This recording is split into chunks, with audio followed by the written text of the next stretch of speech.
Hello and welcome to episode 175 of The Imperial Truth. I'm Greg. Joining me, as always, is Mr. Howard. How are you doing, Howard? I'm doing very well, thank you, Greg. As the usual, I'm thankful to say, doing very well. How are you doing? You all right? Yeah, not too bad. We've been having kids around the same time has made recording a lot trickier than it used to be, especially in the winter months when they bring home all kinds of stuff and pass it on to everyone. But hey, what are you going to do? So I might be a bit croaky. You might catch the odd cough going There's a on. But, reason. There's a reason we're a little bit late, which is we're oh yeah, more fighting fit than we were a few days ago. But yeah, a little bit. they do still they linger on these little things, don't they? But all good, all good. Anyway, we're getting through that. Yeah, indeed. And unfortunately, it makes us like, oh yeah, we need to record about this. Oh, these three things have been released or talked about or what have you in the Yeah. meeting. We can't do that. So yeah, plenty going on. But before we do all that, Element Games for all your tasty toy needs, or if you're at the point where you just don't know what to get each other and you just give your wife a list of models you Yeah, want, you send links to Element, and then an Element parcel turns up without your name on it, and you're like, can't open it. that's a good Rubbish. sign. Yeah. There's a sweet in there, and I want it. But yeah, so I mean, all the Legions Imperialis stuff that they could get and is in stock, and whatever else. We've got some. They've done the interesting release over the Christmas period this time, haven't they? With a 3-week pre-order window, which is quite sensible. Quite like that. Oh, I hadn't noticed that. Yeah, Okay, the stuff that's that's gone up for pre-order has got a 3-week release schedule because otherwise it would have released Christmas. So they've talking got stuff to one of on. the local stores here.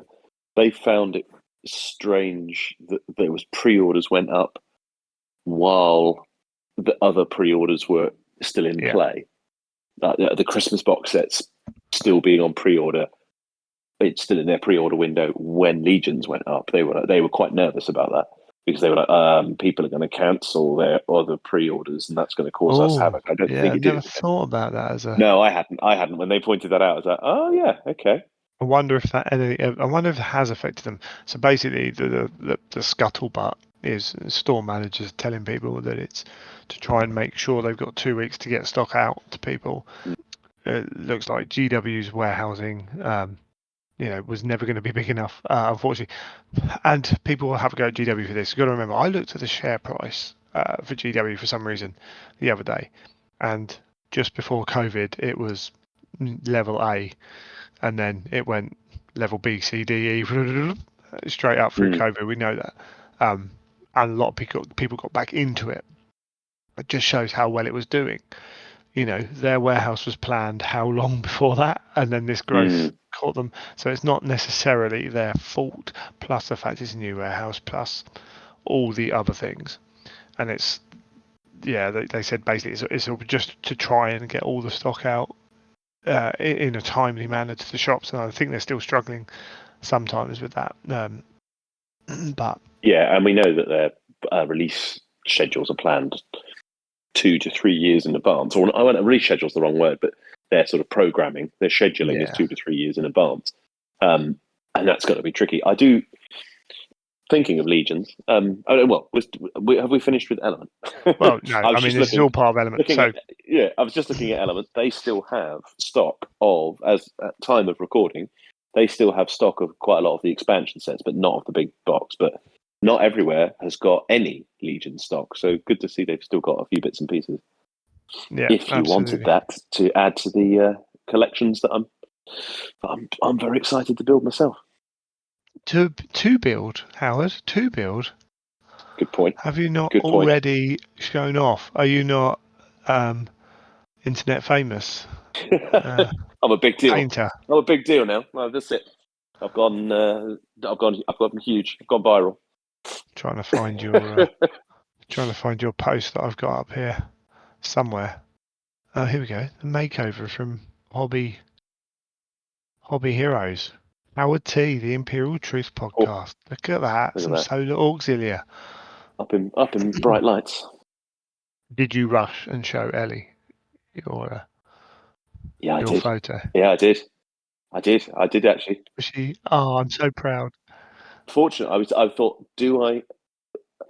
I obviously had to show her. That was inevitable. She was like, okay, yeah, that was what you said you were going to try and do. That's cool. Yeah. Like, okay, Well that's nice. done. Yeah, I was then just sharing it. I was hoping I wouldn't have to show the, the people in my gaming group. I was hoping they would discover it themselves Yeah. because to have to send them like, hey, look what's happened. Send. I was hoping they would see it. Unfortunately, they did see it of their own accord, which was nice. So yeah, your toys have been shown off on the same billing as people like Liam Paint Stuff, and Sam Lenz, and he's quite a good painter. There were some lovely models in that selection. I Uh, thought there was a lot of people painting stuff, and yeah, it seems Legions has been very popular.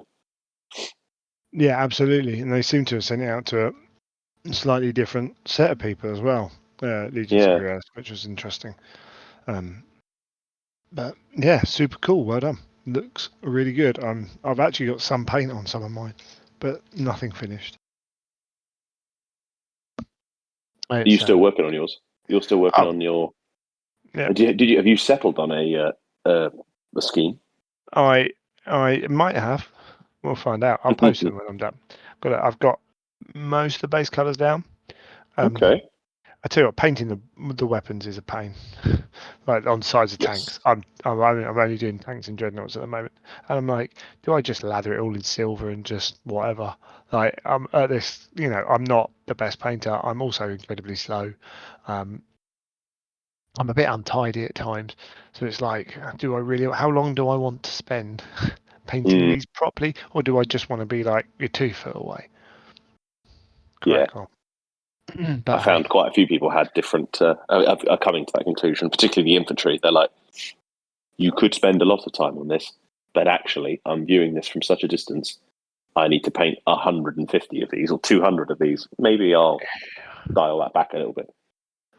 yeah, absolutely. So yeah, just trying to plan it out and been looking at some other people's work. Some of those ones that you showed that were on the ones alongside yours, and some other like Richard Gray's got a video on the infantry cleaning them up, also on some painting, and Yeah, he's quite he's quite particular.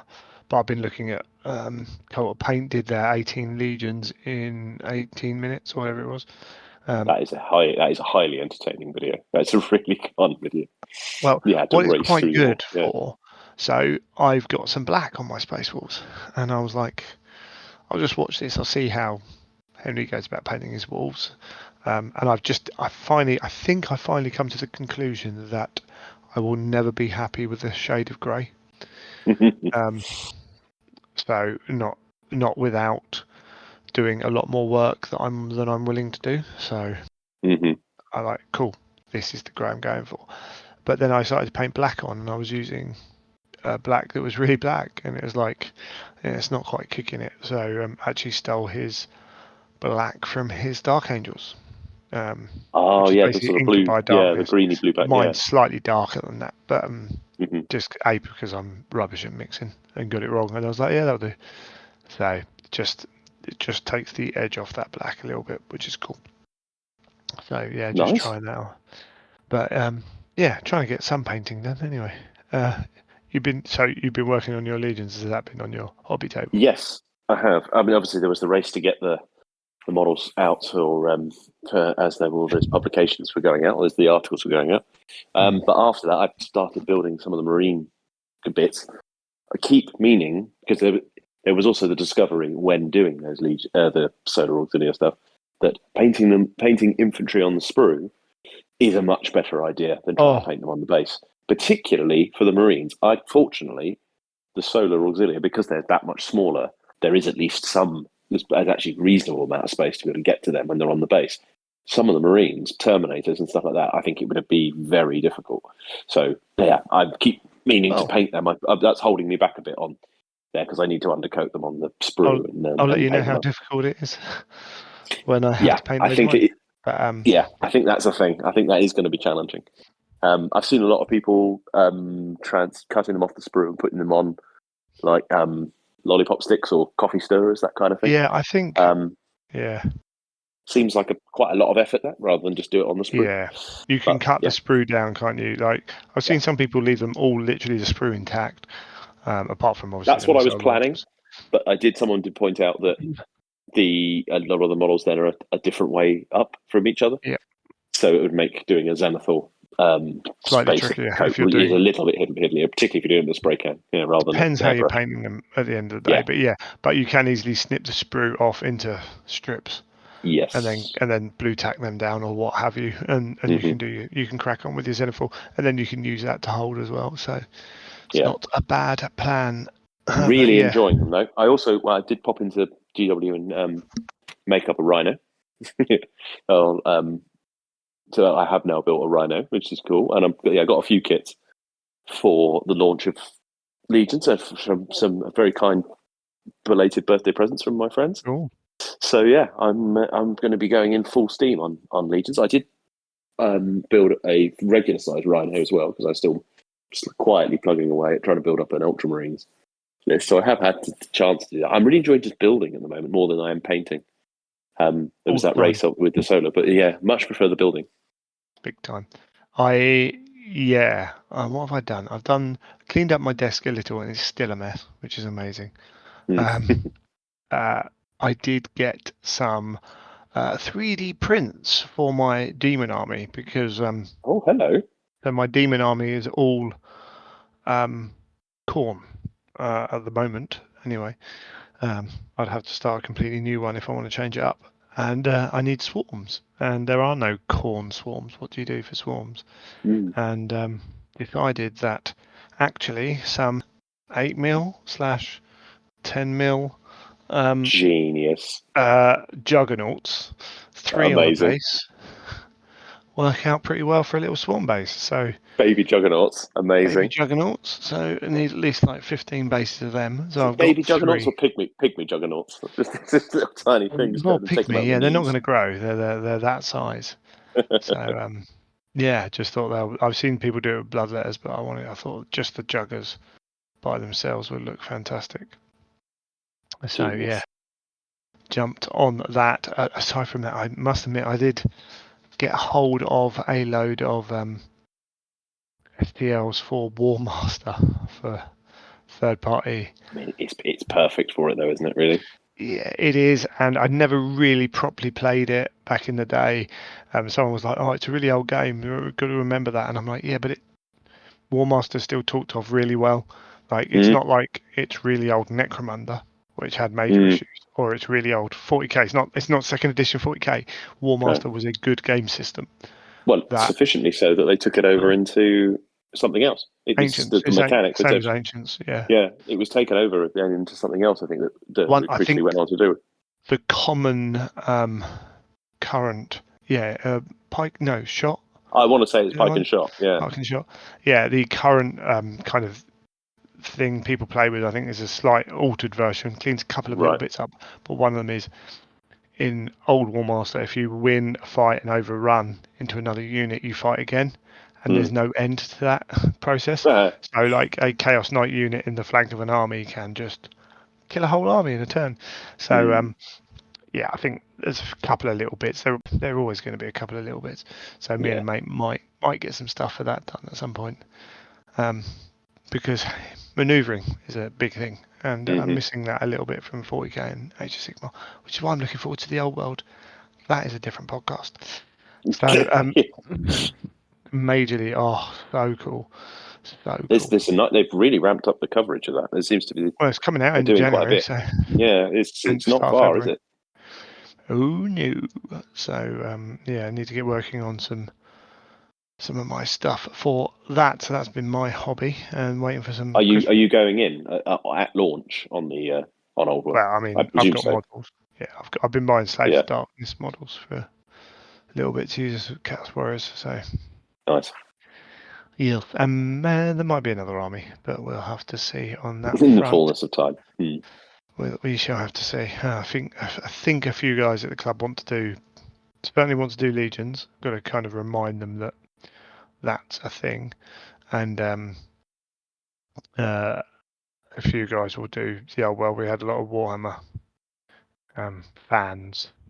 So there's a couple, three or four who play some old 8th edition Warhammer every now and then at the club because they've got hyped about the old world, basically, reminding them how much they love it. So I think they'll all jump over. You mentioned there's quite a few people going in on Legions. Well, there's people talking has about that been popular? Oh, we're talking about I it. haven't started yet. I think one or two have got models. I need to get my box up there and break out a game, to be honest. I from what I've seen, it's gone down very well.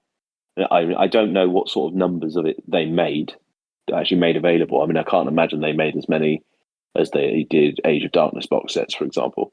But it does seem that the launch box has sold out everywhere. I mean, who knows? But I saw someone else talking about this. They were like, "Oh, it's only ever going to sell so much." But part of the problem with Heresy is it's got a direct competitor in 40k. No matter that the rules are slightly different.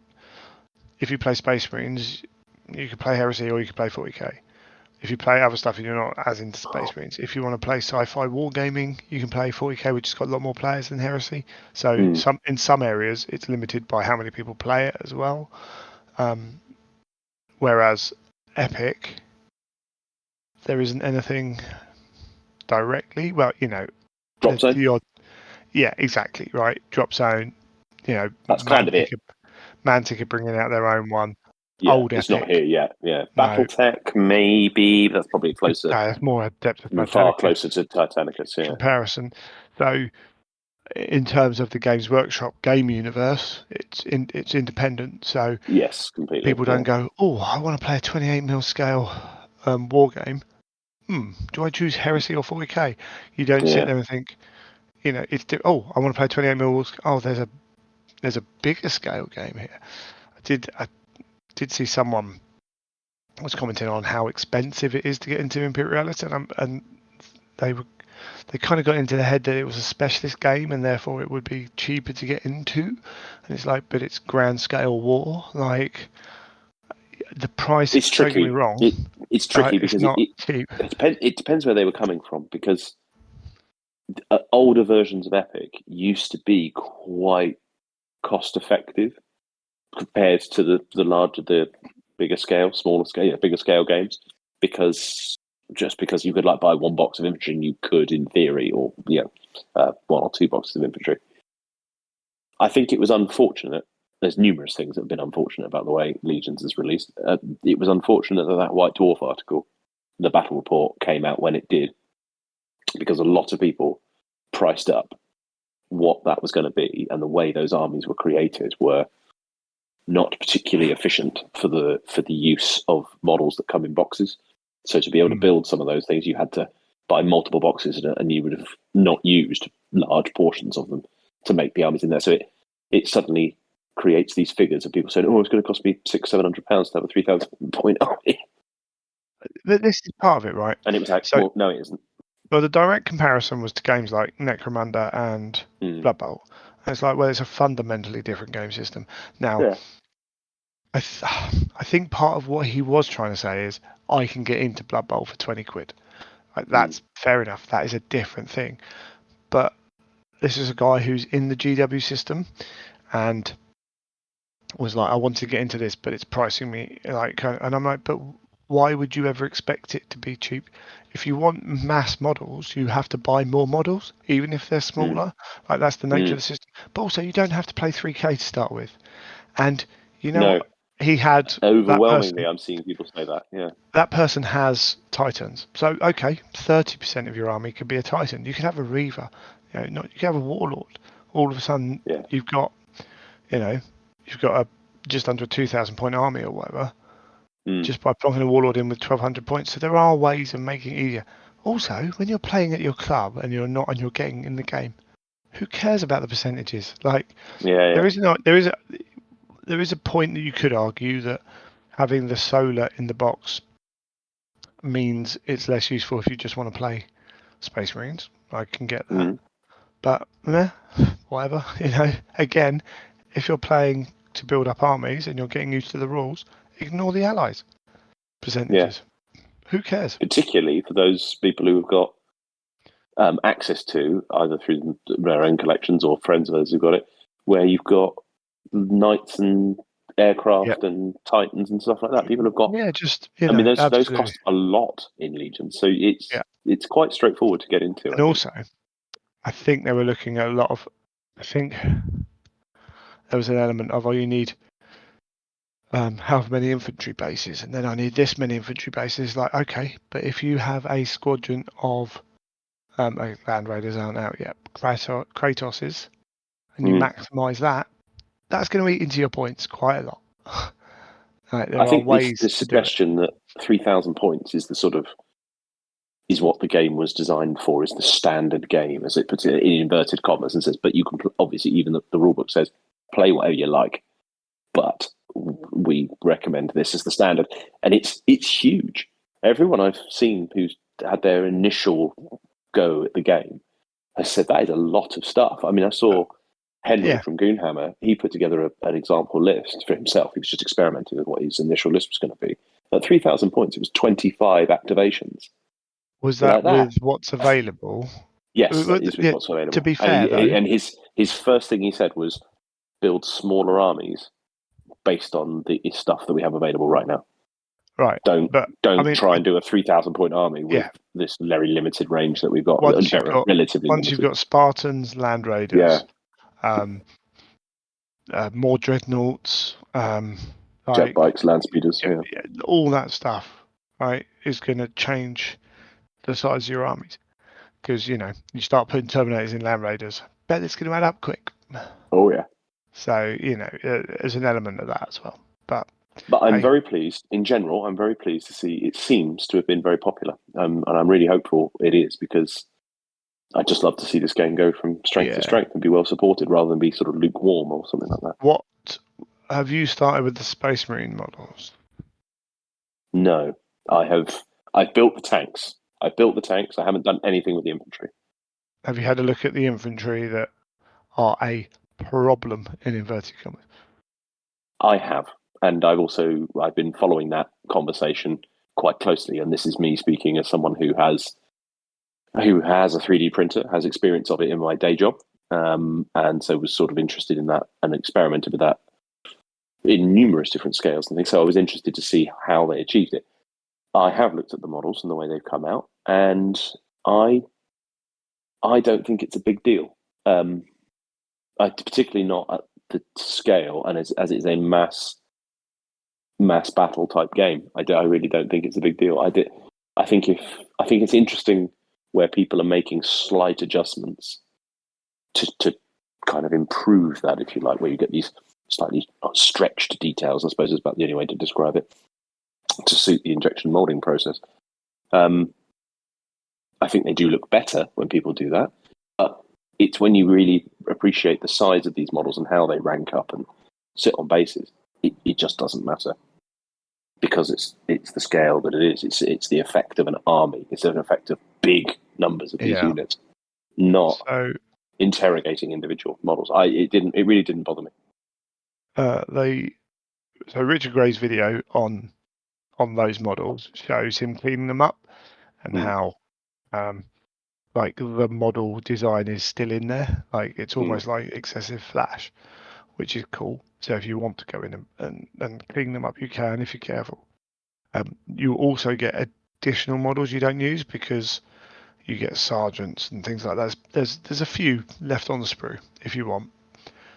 So you can replace because there's one pose that's the most offensive in that respect, because it's top down, you can see it. However, the ones with like the people are complaining about the legs, I'm like, trust me, I put 5 models on a base. I'm not looking at their legs. Like, most of them can't be seen because the base is in the way, because you haven't got the angle to see it anyway. Then when you've got 5 on a base, it melds into one, and all these videos, all these photos are taken from about 3 inches away when you're about 2 inches away. Do you want dynamic? People are like, I want the old models. It's like, well, they are quite dull. Yeah, Which exactly. again, It's the compromise, isn't it? it's not necessarily a bad thing for them being dull again because you've got 5 on the base, but I think I prefer what they've done, and I just don't think it's an issue. Like, No, I don't. I think that's the key thing here. I don't think we're being apologetic here for it. I don't think we're making excuses. I just think it's just you just don't care when you see them assembled. yeah, Because conversely, though, I think the vehicles are the triumph of the range. they're The fantastic. vehicles are extraordinary. They've just nailed it with those. It just Have sort you of makes sense with the technology where we are. did you say you put dreadnoughts together? I haven't. I've Okay. put. I've done everything in the Solar Auxiliary range. I haven't done really anything other than the Predators and the Sicarans Yeah. for the Marines. So Rhino exhausts and the back Oh part of yes, I have done that. Dreadnought Power Fists are going to be left in carpets on various people's floors. Um, they are super tiny, especially for ham-fisted guys. Um, hey, it's all part of the fun.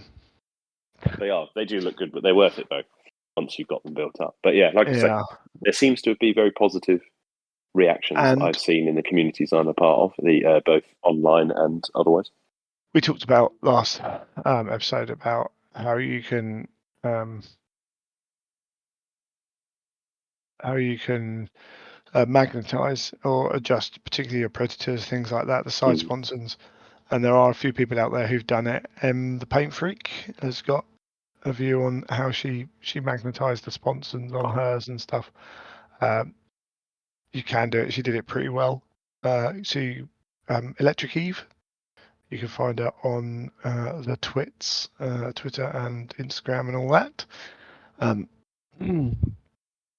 just as an example of how to go about doing that. There was one other thing I just wanted before we go on and look at other stuff. Um, I think maybe I'm going to put out, and this might be better in the future episodes. But do you follow BB Miniatures, BB underscore Miniatures on Instagram? I don't think I do. The guy's name is Brennan, and he came over for the Heresy weekend, the Hmm. open weekend we had up at Thingy. He was as a friend of one of the other people there, and the boy can paint, and Hmm. he has possibly got my favourite white scars Oh, ever. okay. They are stunning. Wow. I just want to, and maybe we'll have to relook at it at some point. But he's got, don't know where he's got some bits from, and whether he's printed them or purchased them from somewhere. But yeah, he's the paint style is fantastic. He's got those elements of that Far Eastern culture within them, but it's not OTT, just the whites and the reds and everything. And he's actually started. He's got some. It's got like a picture of a guy with a rotor cannon and then 5 little jump pack Imperialist dudes on the base next to them, all painted up, and he's done some dreads and stuff. Just fantastic. BB underscore miniatures. He's from Vancouver. Um, Just jumped on it now to have a look. absolutely smashing those white scars. Really good. He's a Okay. commission artist as well, so if you are looking for commissions, and particularly if you're over that way, some really, really funky, cool stuff. Yeah. Yeah. He's done. I mean, as you say, can paint for sure. Wow. Yeah, Yeah. but just These a are really stunning. clever kind of color choice as well on the Mm. whites and the reds. With it's not completely clean, but it stands out Mm. so well.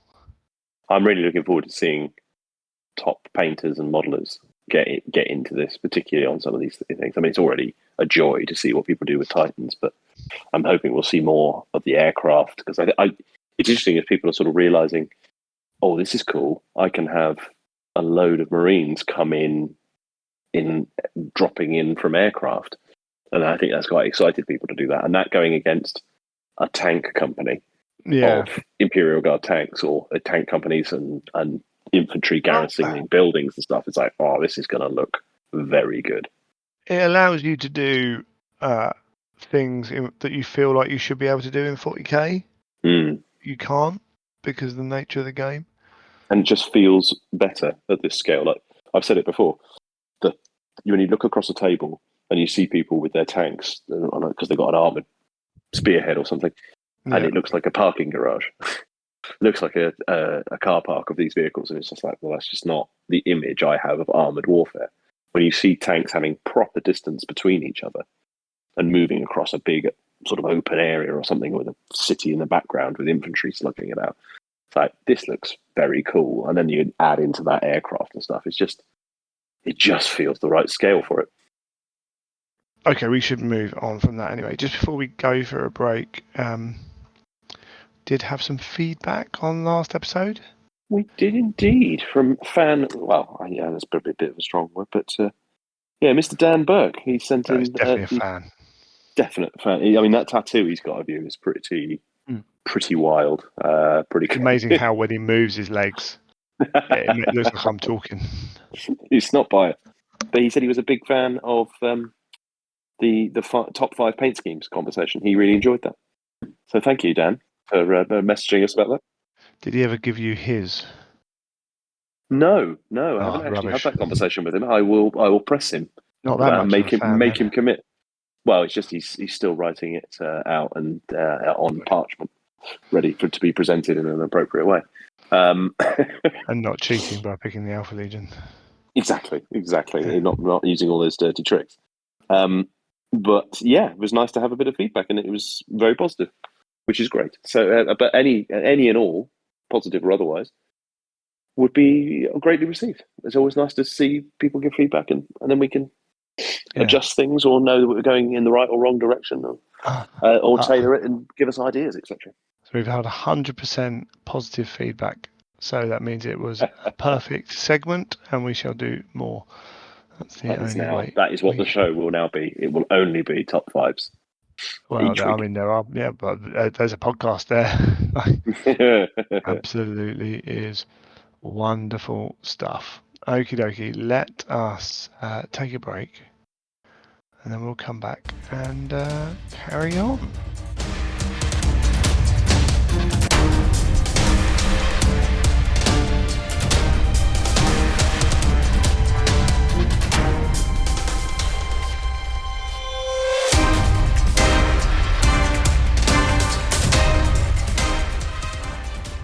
Okie dokie, so since we did last record, there have been things happening.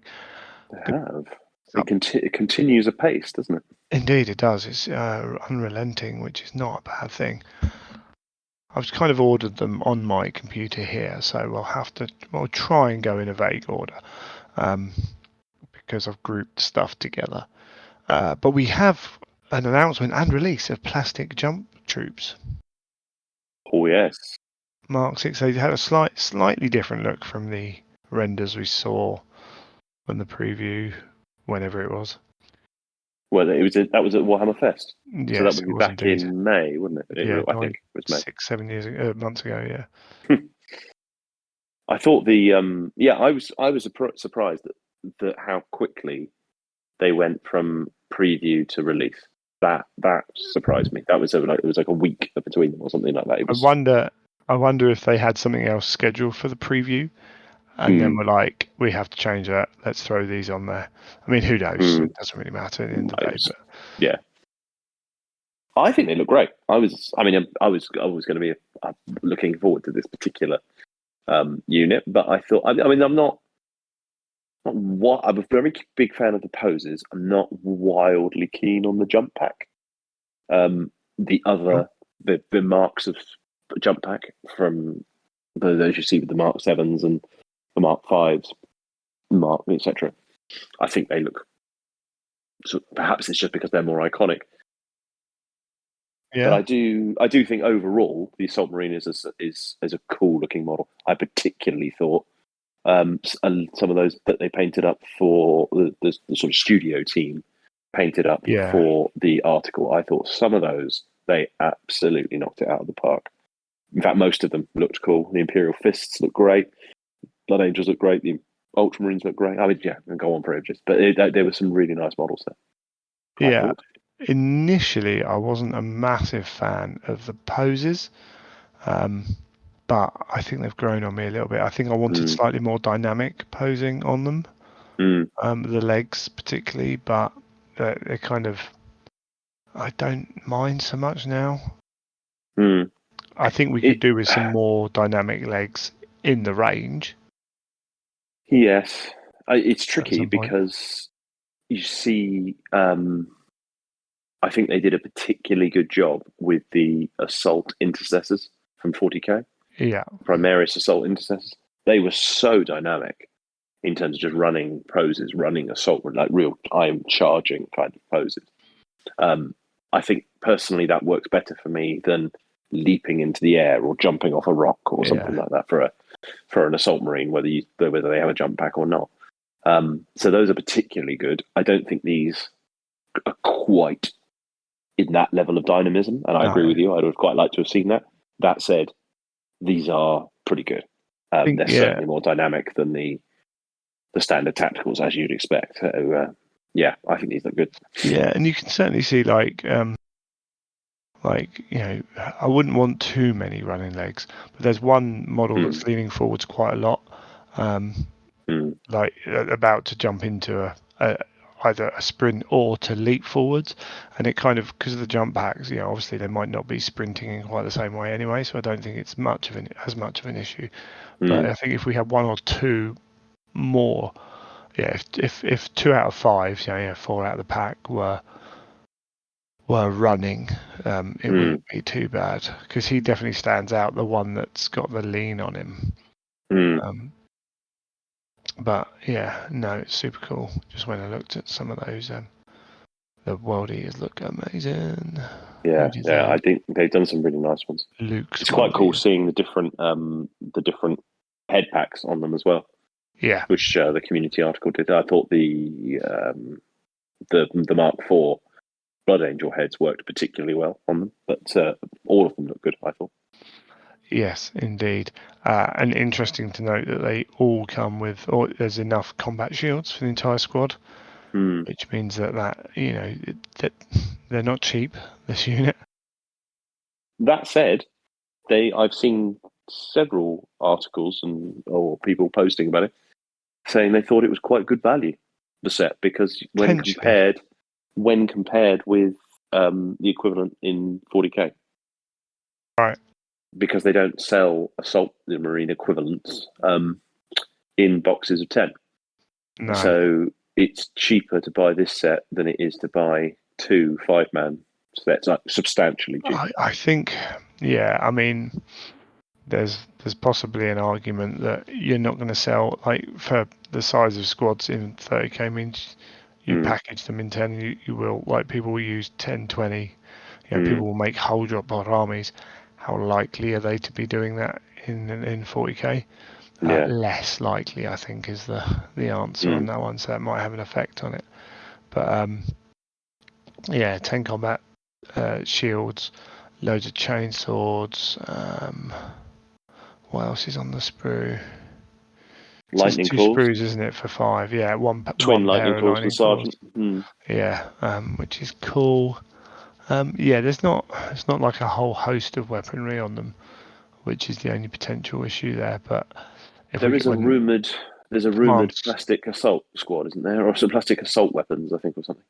Yes, a bit like the special weapons we've got coming. I think that's we've got the command squad coming as well. Yes, there's potential to have lots of stuff in there, so it might be a case of within 6 months you can buy 3 or 4 different units and then do a lot of swappage between them, which would be cool.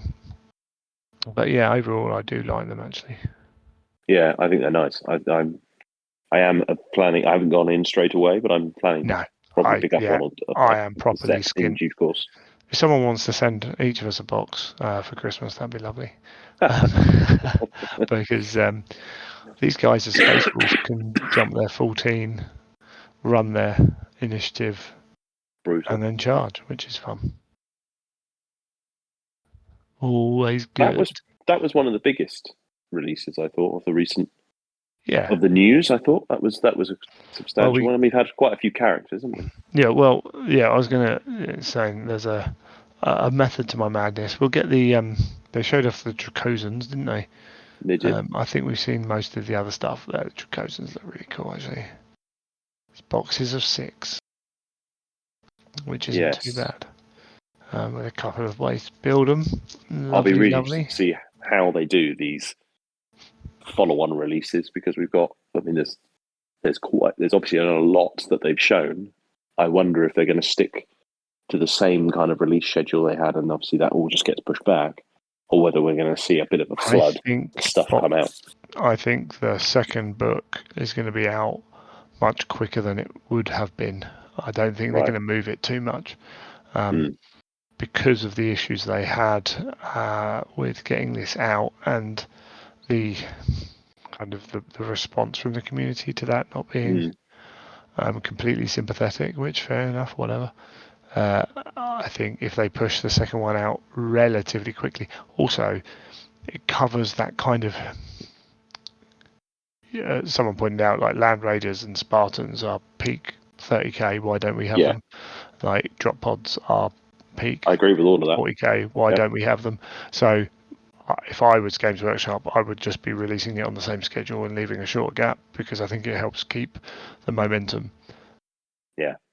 Yeah, I think you want that. I think sooner rather than later would be great. And it means you get those bigger armies on the table, which means you don't have that kind of drop off where people wait and then lose that little bit of interest. So I would hope that is coming hot on the heels early next year. But we shall see. Okay, you mentioned them. We've got 3 new console models. Should we start with the Stormseer? What are your thoughts on this? Very nice. It was exciting because of when I saw it, I was surprised that they were doing a console like that, a sort of Legion specific one. I kind of wasn't expecting it. I think it's a very good Space Wolf, a very good White Scar. You can tell where I was thinking what the conversions might be. I liked the precedent it set, for sure. I like the fact that we will get these. Because I'm surprised they're doing it. I would have thought they would be too niche to warrant doing a whole model for. I wouldn't have thought they would have necessarily. You want something that would appeal to all legions. I would have thought, but I'm here for it. I like the idea that they're exploring. Well, these details of the 3, it's the one I like the least. I think I'm probably with you on that one. People were raving about it, and I'm like, cool. There's something about it. I don't know. Like, I don't think it's bad, but it doesn't. Not by any means. But it's just in a way, not I don't exciting. know. Yeah. I'm not 100% sure. I mean, the good thing is, like, you can have multiples of these in an army. So when you are making Legion-specific consoles, taking 2 Stormseers isn't like necessarily beyond the realms of possibility. So like that does help their sales a little bit. I think it's really cool, like, if they're going to commit to everything that's in that book, getting a model, which kind of this suggests they might do. Well, the other releases as well suggest they might do. That's a really cool thing, because you've got the Space Wolves Jarls and the Imperial Fists, Castellans, and Castellans. You got Space Wolves got 3 separate characters, and who else is? I can't even think the other specific ones, but like the Castellans and all that. It'll be cool to get those models in. I do like the helmet. I think the helmet on him's pretty cool. I'm the reverse. It's not. I'm not. I know that's one of the more distinctive Legion-specific variants of a Mark 6, which I like the idea of that. I don't think I'd put it on this. I don't think I'd put it on this model. I think I'd put it on a different model, and it would look better because it would stand out more. I think the unhelmeted head for a Stormseer just looks more iconic for me. It's very cool. Yeah. The good thing is you get both, don't you? So you can drag that across and use it for someone else. If we do the other specific console, we got the Dark Emissary. I particularly enjoy the expression on this guy's face. Oh yeah, he's grumpy. It's just the meanest face. He's super grumpy. The skull of Flail is fantastic. Yeah, I think this is a fantastic model. It's so like archetypal bad guy. Like there's no discussion here of whether or not these are the bad guys. Yeah, And I yeah. just there's a lot going on with this guy that makes him look like quite mean. It's Yeah, I think it's cool. It's bad guy. I obviously don't care about any of you, Hmm. kind of thing. You will do as I say. That's really nice. It's a great model. Just I staring at it. saw a lot of people pointing out that it was Mark IV armor Yes, and and indeed getting interested in that. I'm like, oh, cool. We're seeing the modern update of the or the I contemporary mean update of the Mark IV armor. they've updated Yeah, Mark III, they've updated Mark VI. They've yeah, got to update Mark IV, haven't they? Otherwise it looks out of place. yeah, Right? Why would you not? So yeah. yeah, it's I it's a assumed we were super going to cool see model. a lot of Mark VI. I thought everything was going to be coming in Mark VI. So quite cool that we see this guy and the next guy, I suppose it Mr. makes Thousand sense in a Sun. way as well. Like these are more likely to be people who've been with the Legion a little bit longer, the Hmm. consoles. Obviously that's not exclusive, but as people survive longer, they tend to move up Hmm. the things. But yeah, so it is cool. And yes, the Thousand Suns. Actually, this might be my favorite. I don't know. It is. No, This is definitely my favorite of them. It's the one I think there was the least need for because I feel like some of the plastic kits yeah, do the job of what this guy does. That said, he's out the box, very very cool. I think yeah, the staff is really cool, very evocative of Sauron somehow, mm, and I thought the detailing is it's turning the Thousand Suns aesthetic up to be very. It picks up on all those details, but it doesn't go quite as far as the Thousand Suns of the 40k universe and plastic kits, etc. It's a nice blend. It's still yeah. of that. It's still recognizably 30k, but still ornamented enough to be clearly a special guy. Yeah, I That thought it head was is very cool. great. That head is fantastic. Hmm. Interesting that they chose the one console type they don't really take, but at the end Yeah. of the day, you just take it for whatever you want him for, as you do with Hmm. any of these. It doesn't really matter too much. All your Thousand Sons characters are probably going to be psychers, so yeah, he can be whatever you need him to be. Hmm. Um, I just think he really I think, captures that look, that sort of regal look about them. It's really cool, yeah, regal and it's mystic. I know people from certain legions are screaming out that they haven't had anything and stuff like that, but I think this is a positive move, and it shows that, as I say, they're looking to supply legions with the options that they have. So the praetors we haven't got, I'm sure, are coming, and Hmm. as you say, that the Castellan, I'm sure, is coming, and whatever else it may be, um, that they are on their way. Yeah, Uh, it sets a great precedent, I think. But hopefully, we'll see some of yeah, the other I've things got to explored. remind myself. Actually, I've got to pick up the champion and the one purchase I might make this month is when I get up to Warhammer World between Christmas and New Year. I might have Mm. to pick up the Space Wolf Praetor and the Praetor The champion model. traitor champion, yeah, Yeah, both of for those are sure. very nice. Yeah. That play around with them. Cool. What else did we have? We got an article about how to recreate some of the deadliest battles. Yeah. Okay. Cool. Nice. How to play Legions Imperialis. A little bit of a. I mean, the game's out now, so these articles lose any of their real value once it Mm. gets in hand of people who can record for 2 hours on video or whatever about how to do it. But what is cool is the Blood Angels versus Iron Warriors diorama It that's going is. in Warhammer World. I was sadly disappointed that that wasn't already in the exhibition. That hasn't been revealed Oh, yet. when's it going in?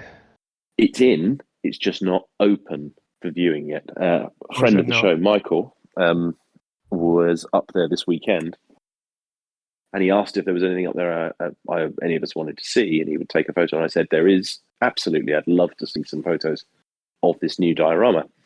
And he said it's there. They've told them it's in the building, but they haven't put it out yet, which I thought was a bit of a missed I see. So it's opportunity, not on display. given that given that it was the launch weekend of Legions Imperialis. I thought that would have been quite nice to have in place, but apparently they're still putting finishing touches on it.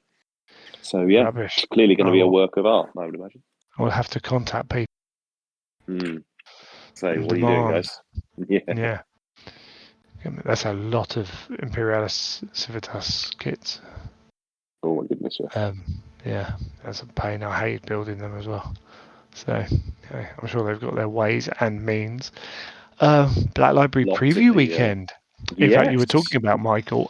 We were literally a few weeks ago. We're like, Black Library haven't had a preview thing that they normally have in November. It's like, what's going on there? Are they waiting for the Black Library celebration? No, they're not. We have a coming on Saturday with who we got? John French, Jude Reed, Mike Brooks, Guy Haley, and Mark Collins appearing with tales from the Horus Heresy, 40k, the Age of Sigmar, and World of Legend. Yes. Which is most intriguing if they are going back to the old world and bringing out new stories around that. The Horus Heresy is interesting. We've also got 3 Horus Heresy shorts in the Advent as well. So it's good to see. I wonder if they might talk a little bit about End and Death Part 3. I wonder, we're still waiting on Horus, aren't we? Primarch novel. Yes, I sort of wondered if they were going to wait until the End of the Death was out before they. I don't think it'll be out. I think so. End of the Death Part 3. Amazon have got it up for January, late January. So in my mind, that shouts that they're going to do it for the Black Library celebration, which would make utter sense. Black Library Games Workshop don't always choose the logical option, but it would make absolute sense for it to be released that weekend, or as part of the celebration.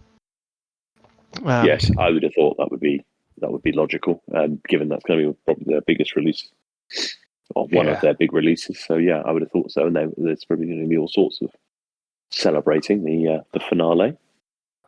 I wonder what.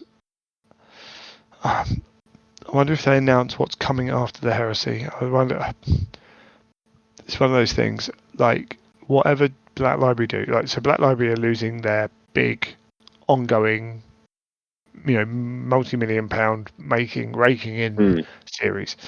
I think if anyone doesn't think they're going to replace it with something, obviously I don't think they're going to replace it with a 58 book and a 10 special book series, but they're going to want to fill that gap. I wonder if they announce what they're doing there, because I can see what I would want is for whatever's coming a little bit of a space after the Heresy has finished, in inverted commas. The setting's still there and all that. A little bit of a break, and then come out big guns blazing with we're doing this next. However, I absolutely would not put it past that library to announce it before the Heresy's up, and just not let any breathing space occur. If we were discussing like a game system or something that was more mainstream GW, I would agree with you. I think Black Library is a little bit more. It's a bit more slower paced. So I'm not sure. Yeah, I feel they're a bit slower paced. I mean, they've been trying to recreate the Heresy with the Beast Arises and now the 40k I don't know if they did. I would disagree with Beast of Rises, but certainly the Dawn of Fire. Well, it was supposed to be an attempt to do that. It was an attempt at a multi-author series of true. Books. Yes, that's true. From that perspective, the scale was different, but the concept was exactly the same. Yes, to tell a story of the setting as a multi-ongoing, a writer's room type thing. Yeah, that's true. Yeah, and then there's the story of what will it be. I mean, there's big obvious stories to be written. The Scouring obviously being the one that a lot of people want. Yes, I've heard as many people ask for that as I have see people ask for Unification Wars. Go the other way. I mean, Don't I just cannot continue it. see Just them jump doing back. a big series on the Unification Wars. No, I think you'd be more likely to see them jump into limited novel series of some of the big events in between 30k and 40k. So There's the Age of Apostasy. the Nova Imperium, yeah, exactly. Nova Imperium, there's a lot to choose. Primarch, etc. Obviously, probably the biggest period. Well, is it? Yes. I mean, the Scouring's one of the most important periods between those two. Obviously, and kind of straight off you've got the big players that people know about and want to hear about. But we'll have to wait and see what they announce. Yeah, but if indeed they preview will announce be it. fun. Pleased that it is a preview solely dedicated to Black Library. I think Black Library fans are clamoring for that kind of thing, so that's quite cool to see. Yeah, look forward to that. Model of the year. Have you had a look at the options you can vote for? I did very briefly. Every model made this year, surely, like it was last year. Yeah, not quite. Yeah. No, because no resin models. Basically, I find that very strange that they do. Well, I suppose maybe they consider those too niche. I don't know. No, they did. Well, last year, there were resin models on there. Yeah, just not this time. Not this time. So one of the best models GW ever made hasn't even got a chance. Fulgrim hasn't even got a chance. Which is a shame. As you say, it's a real shame. It is a real shame. However, Fulgrim would not win because he's not a 40k model. Yeah. So, winners last year, Avatar of Cain. Year before, Bellicor Dark Master. Cascal Thraka. Abaddon Destroyer. Noise Marine. Mortarion. Magnus the Red. All 40k. There are some odd choices in this limited range, I thought. In what respect? The selection they've got here, I just thought, model of the year, really? As you say, I would have thought they would have opened it up more. It's just all the releases. Last year is just all the releases. You just got to choose whichever one you want. Yeah, the ones they've chosen this year in limited. I mean, the Christmas Gobbo model. I mean, that doesn't release this year. Yeah, they've just given you the option of every model released this year, like they did last year, with the exception of this year they've taken resin out. It's up to people then to decide. They haven't stripped it back because, I'm sure some critter's going to get lots of votes, but unfortunately, 40k players don't know. Not there are plenty of people who only care about the one system they play, and because 40k is the system by some margin, 40k will always win. Pretty much. I'd be surprised if anything else won, even though you can make big arguments for a lot of other models to win this. The Lion's going to do very well by the looks of I would have thought it's going to be between the Lion and Angron. Yeah, and there was someone else as well. But I look at the Cities of Sigmar range. The guy on the horse is just one of the greatest models they've done. I say Fulgrim has been robbed of any opportunity. Cities of Sigmar is a standout range. The Seraphon, I thought, was some spectacular models. There's like the Slan and the thing are fantastic. But yeah, it'll be a 40k model, and then people will get angry about it. It's a silly little. I get a little bit annoyed by it, but it's such a stupid thing to be annoyed by. It is what it is. It will be a big model from 40k because it always will be. Cool. Fine. Doesn't hugely motivate me. Yeah. No. Okay, and then we've got two things. We've got an FAQ, which we're not going to dive into now. Lots of chat online, lots of dissemination, a lot of people amazed that they'd been playing rules wrong for many years. And that's not even the rules that have changed. That's the rules that have, are like, they're like, you... can I do this? No. When doing blah, blah, blah, blah, blah, do this. And they're like, hold on, I could do blah, blah, blah, blah. It's like, yes, you could, which makes me laugh. But hey, it is what it is. And we'll jump into that another time. Some new provenances of war. Yes, that was a bit of a surprise, wasn't it? That Exemplary Battle coming out, the last in this current series. Yeah, the liberation of Constanix 11 or 2, should I say? Contacts 2. Yep. No, I had to go down to where it was written properly in bold text.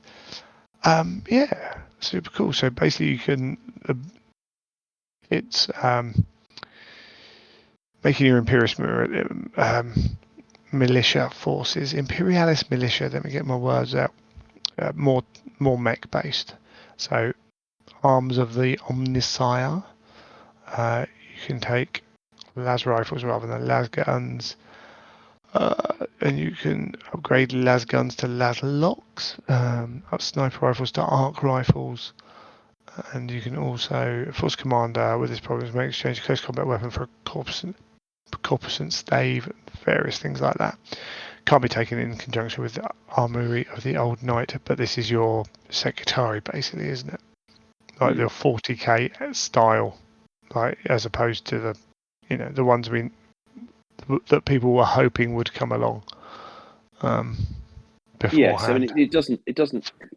It's quite a light touch. Yes. I thought the way it was going. I got excited when I saw the term tech guard being a having kind of come into a lot of these games through things like back in the day of Titan Legions and similar. Which I remember having the Imperator Titan card, the enormous Imperator Titan card, and you could just fill it up with tech guard, and the idea of these guys and realizing what position they kind of hold in the forces and the Mechanicum, these sort of indentured humans being used within the Forge World's forces or Forge World aligned or Mechanicum aligned forces. Very cool.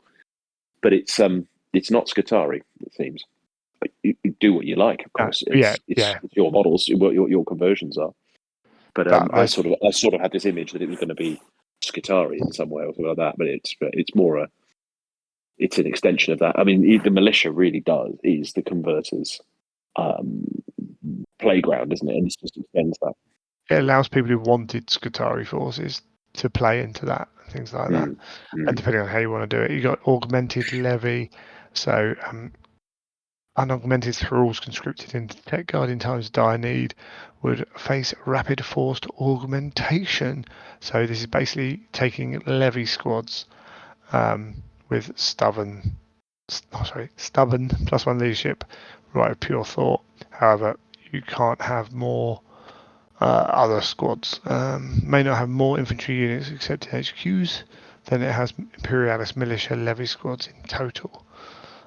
They become your compulsory troops choices, so you can swamp the board with cheap troops for those, which is quite cool.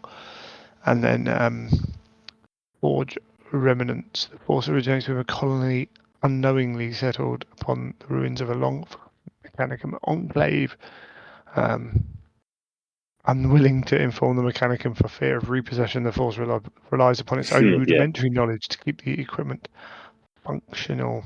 They can take a Traos armored conveyor as a dedicated transport, which is really cool, as long as they number 20 or less, and may include 3 additional heavy support choices, but they can only be Krios squadrons. They also become third line and reduce their ballistic skill to 3, but that's super cool. So I like it. It's, again, as you say, light touch. Is it going to change the world? No. Does it give people more options? Yes. Yes, and in that, nice to see.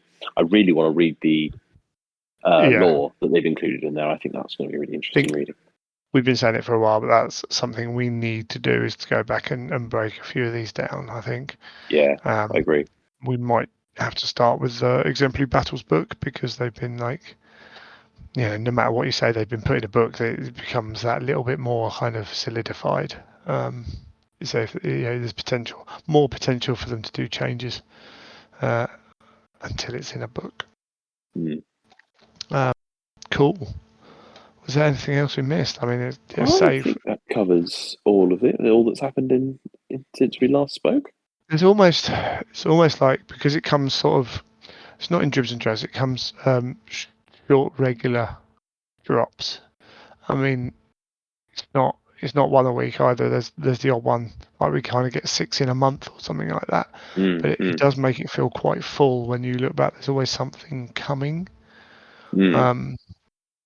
And obviously, we now with Legions Imperialis out, there's less of that kind of what felt like the filler articles and waiting for that to come. We still haven't had our secret army yet. Yeah, I was just about to look up the roadmap because there is the secret army, as you say, yeah, which increasingly less secret army. It's got to be solar, isn't it? Hasn't it? I mean, surely Yeah, to it'd goodness. be amazing if it wasn't.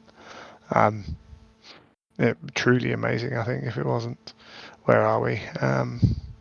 Winter, Yeah, it's new winter. characters. Well, yeah, because the We've assault got the squad. new characters. We don't have the upgrades. No, Assault squad, upgrades is cool. yes. Mystery army, then early next year, probably. Yeah, New characters and upgrades, yeah. And then spring, Legion Command Squad, melee weapons, new characters and upgrades. Cool. yeah. I'm trying to think what else we got. Yeah, we haven't had anything outside of on top of anything they've shown us, really, have we? 'Cause it No. feels sometimes you can look at it and it feels a bit empty, and then sometimes you can look at it and think, actually, it's a decent amount of stuff here. Yeah. You know,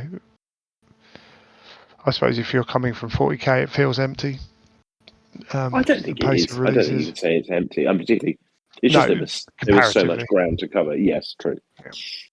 And particularly But not now when you realise when you see legions is under the heresy banner as well. I mean, it feels like there's going to be plenty. That depends. I suppose it depends if you're only playing the one game.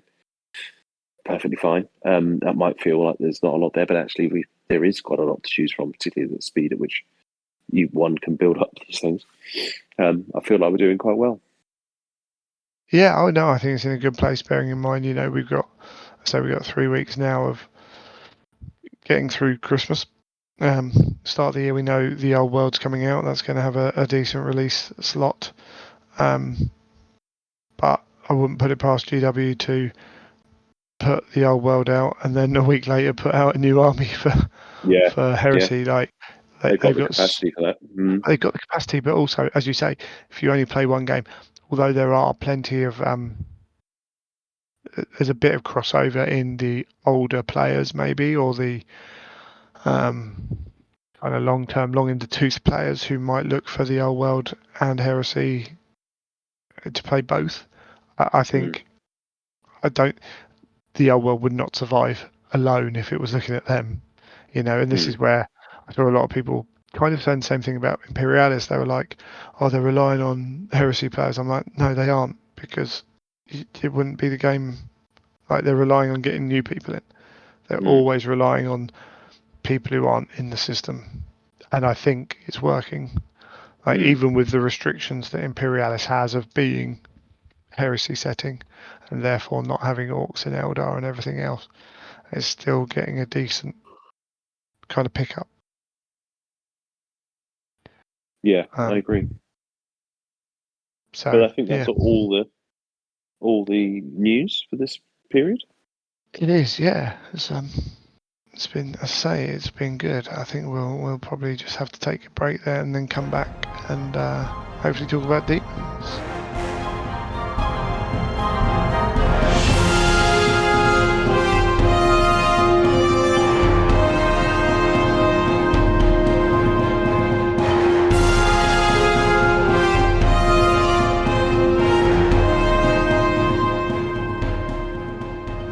Right, we're going to jump into a little look at the Demons of the Ruinstorm.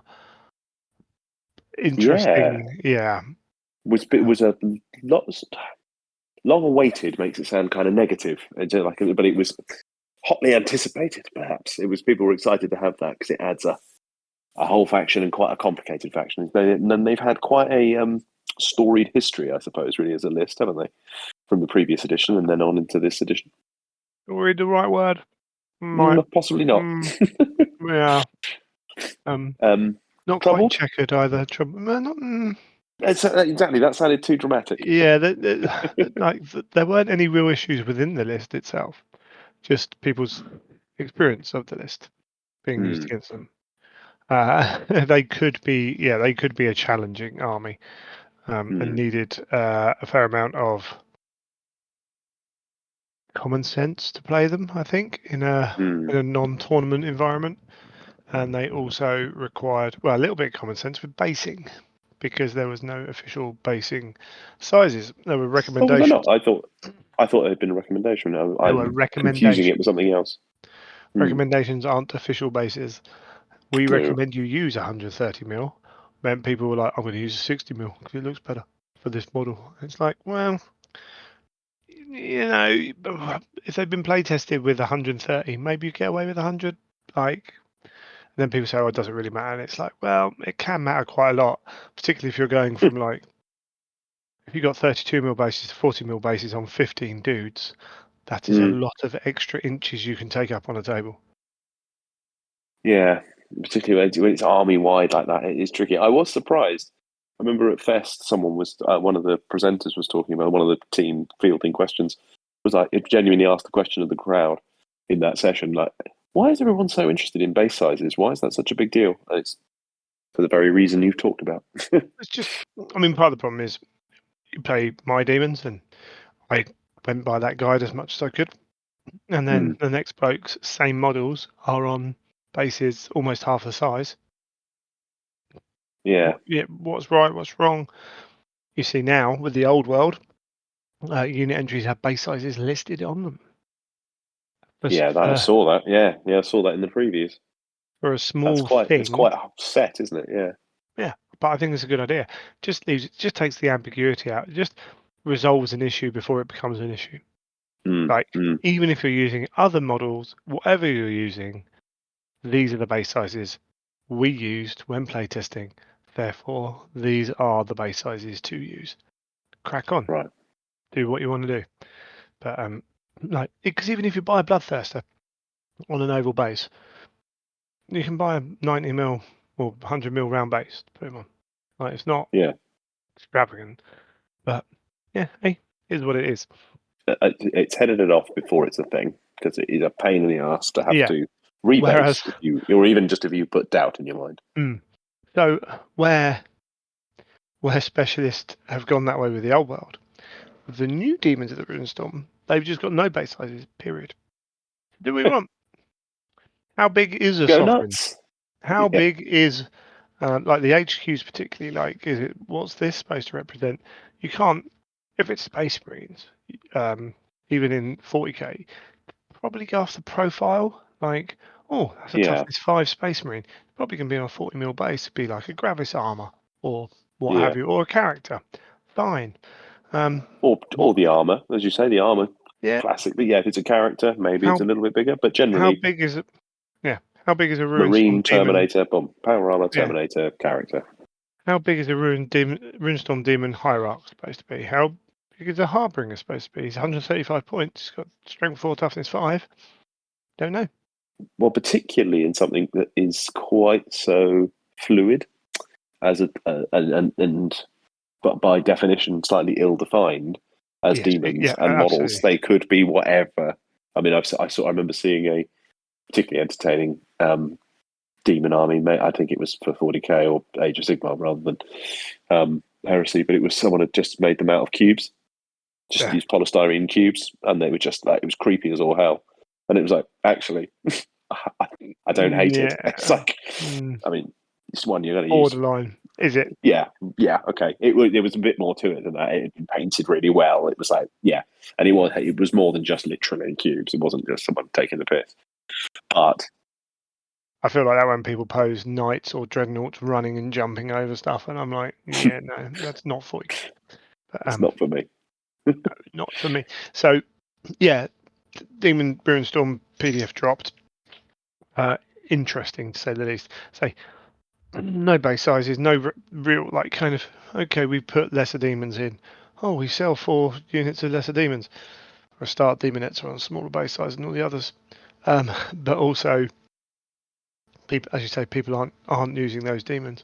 So, it does allow you to fill up a base and pick a so appropriate base for the models you've picked. But I think they could easily have just labelled 32 mil base for lesser demons. Do you think they didn't because they didn't in the past? Oh, rather, or no, because they got into trouble or got into difficulty in the past. Got into difficulty how?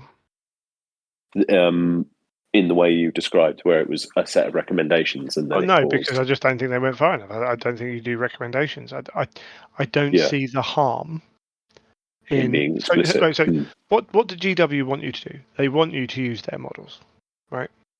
Obviously, because that's how they make money. Yes, Bloodthirsters do come on oval bases. Great Unclean ones come on round bases. They're both greater demons. So what do? Just put them on a round base. Like the one model out of the 4 that comes on an oval, the one greater demon, you put on a round base.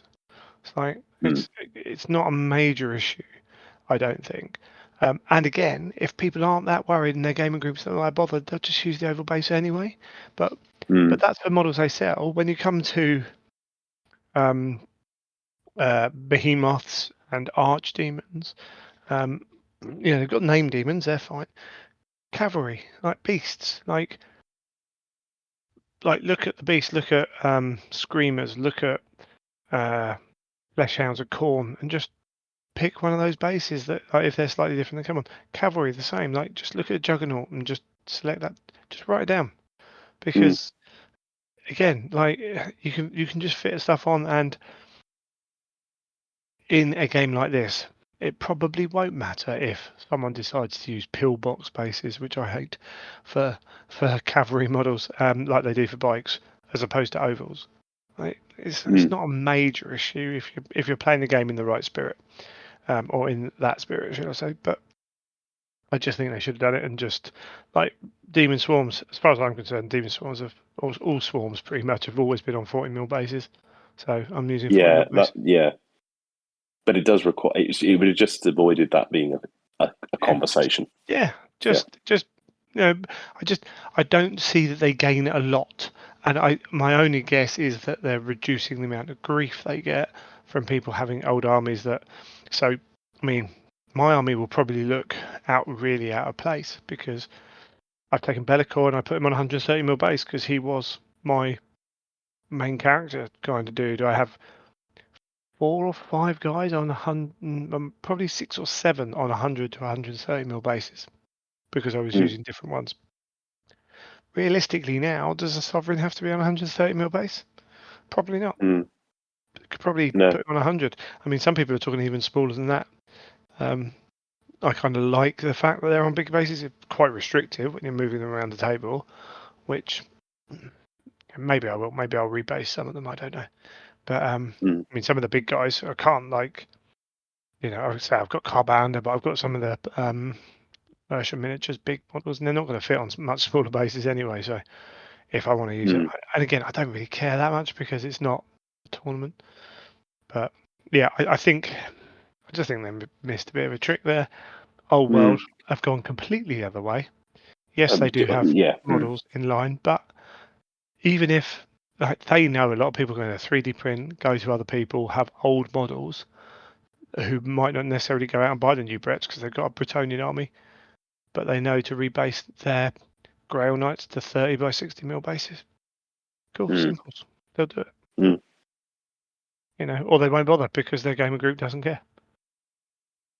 Given that those are two teams that I assume perhaps quite wrongly, that are quite similar in their culture or ethos or working style.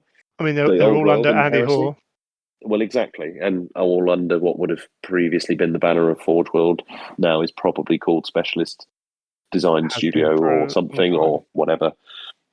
It's culturally, I would have thought they would have been quite similar from the way they would develop things. So I'm a bit surprised that they didn't do something. It didn't sort of cross pollinate like that, but whatever, it's fine.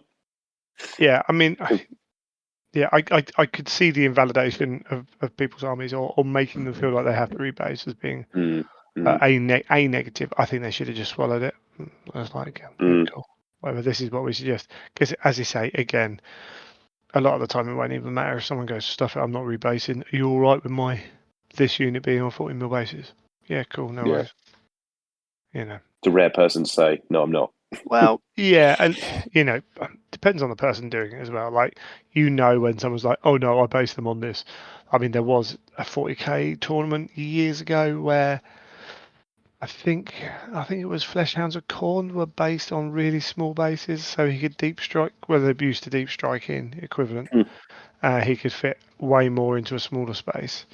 Yeah, but I mean, I don't think that's going to happen, and certainly won't happen for very long if a gaming group doesn't agree with it. So you just won't get games. But Did you either ever way, find it ever a problem in any of your events?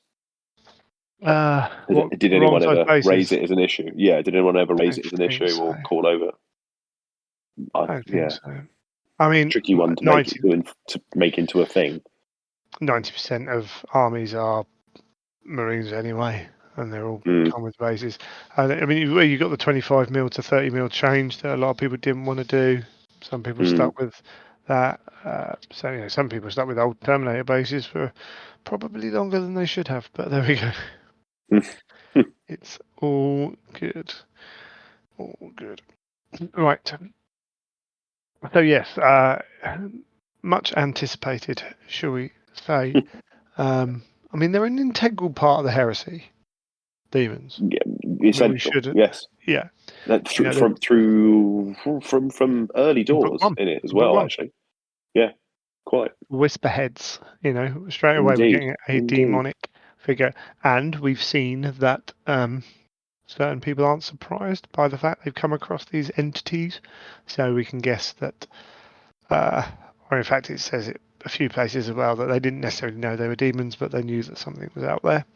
Mm, And start to become a massive part of the setting, particularly when we get to the assault on Terra and the war in the Webway, which would have been an interesting fight, even if Magnus hadn't ruined the whole of 40k.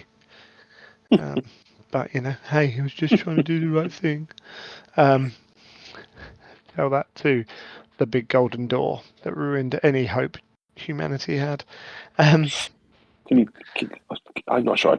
I've seen so much bait being laid down in one go. It's impressive. That's all good. I was listening to someone reading something earlier where people were talking about Magnus, and it was like, don't even try. And I like Magnus, but he did everything wrong. Everything. But there we go. Very little he did right. Um, so yeah, I mean, you can read a good number of heresy novels that have them in. I mean, hard to write from the viewpoint of demons, Mm, or harder, should I say? You can do it, particularly with fewer named demons really active. I think it's fair to say that Samus probably pops up one or two too many times. Starts to become a bit of a joke when he does pop up. I think that's a reasonable viewpoint to hold. Yeah, Yeah, I think you lose reasonable some of opinion. his yeah, it He was brilliant. lessens the character a little bit. Yeah. Yeah. And what is interesting is to see, we don't get to see it a huge amount, but we see it with Horus a little bit of what the relationship is between the traitors and the demons. Like, the traitors think the demons are working for them. At the end of the day, Mm, there's a lot of the heresy.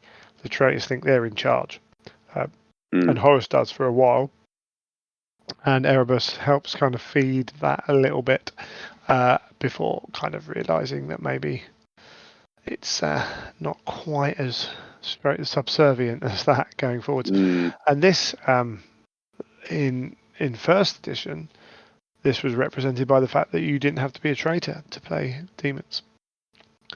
You could mm, have loyalist demons. There were uh, multiple factions with different end goals and short-term goals and long-term goals and what have you, even to the point of having um, a dominion that was designed to be the old style Malal, whatever you want to call it. yes. Basically, anti-chaos demon faction. Mm, Which was all about balance, really. Which, I mean, one of the basically won the game if your victory points ended up equal. I think it was mm, something like that. So it was all about that kind of thing. So yeah, you could play a loyalist and it certainly was written about in the background for the demons and things like that, that the loyalists didn't at the start particularly didn't necessarily know what these demons were, but were considering using them as tools to fight against Well, chaos. there's numerous examples of that. I mean, I still think the way demons were represented in by Graham McNeil in Thousand Suns was good. Yeah. Where they were these sort of assistants. They were they're described totally differently, and it's alluded to, and of course it then becomes like, oh no, Well, these okay, warp this entities isn't good. that helped the Thousand Yeah, Suns. No, exactly. they did nothing wrong. They did nothing Exactly, wrong. they're absolutely fine. Yeah. There was They were no fine. way they could have They were known. very No helpful. They way. were very helpful, and Indeed. they were very benign. So I'm sure that was all going to work out fine. Yeah. But What could go wrong? and similarly, when they presented a sort of Gilliman sort of saying, "Oh, this is a new tactical thing. I should probably know about this. I'm going to set up some people to look into this." I was like, "Yeah, absolutely. You could. And, There's lots of cool things you could do." and that's before you get to the, like we see it in 40k with the Hereticus Inquisitors. Yeah, The whole groups of people who are like, we're in the biggest war there's ever going to be. Nothing is off limits. yeah, There are quote unquote good guys who believe you have to win the war, yeah, and the cost is worth winning the war.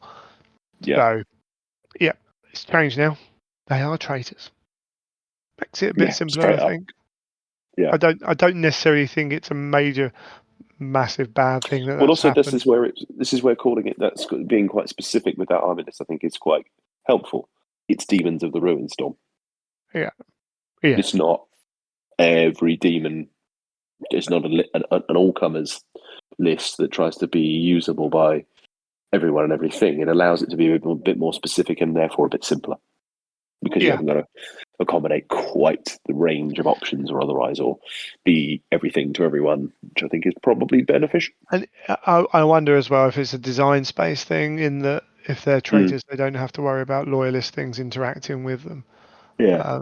in certain ways. I mean, I've still got a lot of traitor things that could interact with them, although they also can't take allies in this game. So again, that cuts down. I kind of get it's a bit of a shame. We'll get into that aspect of it in a minute. But in fact, here we are. As an army includes a primary detachment drawn from the Ruinstorm Daemon list, cannot include any optional detachments except for Lords of War detachments drawn from the Ruinstorm Daemon's army list. And you cannot, if you're an army that does not use a Ruinstorm, you can't take an optional detachment, either allies or Lords of War, from the army list. So they can only ally with themselves in terms of detachments. Um, however, there are other ways to do it, but we'll get into that in a minute. But yeah, one thing with the books particularly, and it's carried through into this army list and was from the first one as well, and one of the reasons why there are no definitive god-specific units is because this is all written as if from the point of view of the Space Marines, more particularly the Imperial Space Marines, who have even less idea. But basically, they can't identify. They haven't categorized the demons yet as much as any demon can be categorized. But bloodletters, plague bearers don't have those terms that are commonly used throughout.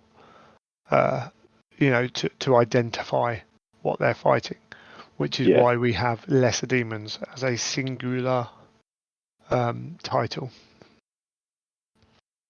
I Again, personally, that was one of the things that attracted me the most. We were talking about this in our gaming group when we met up the other day for our Christmas thing.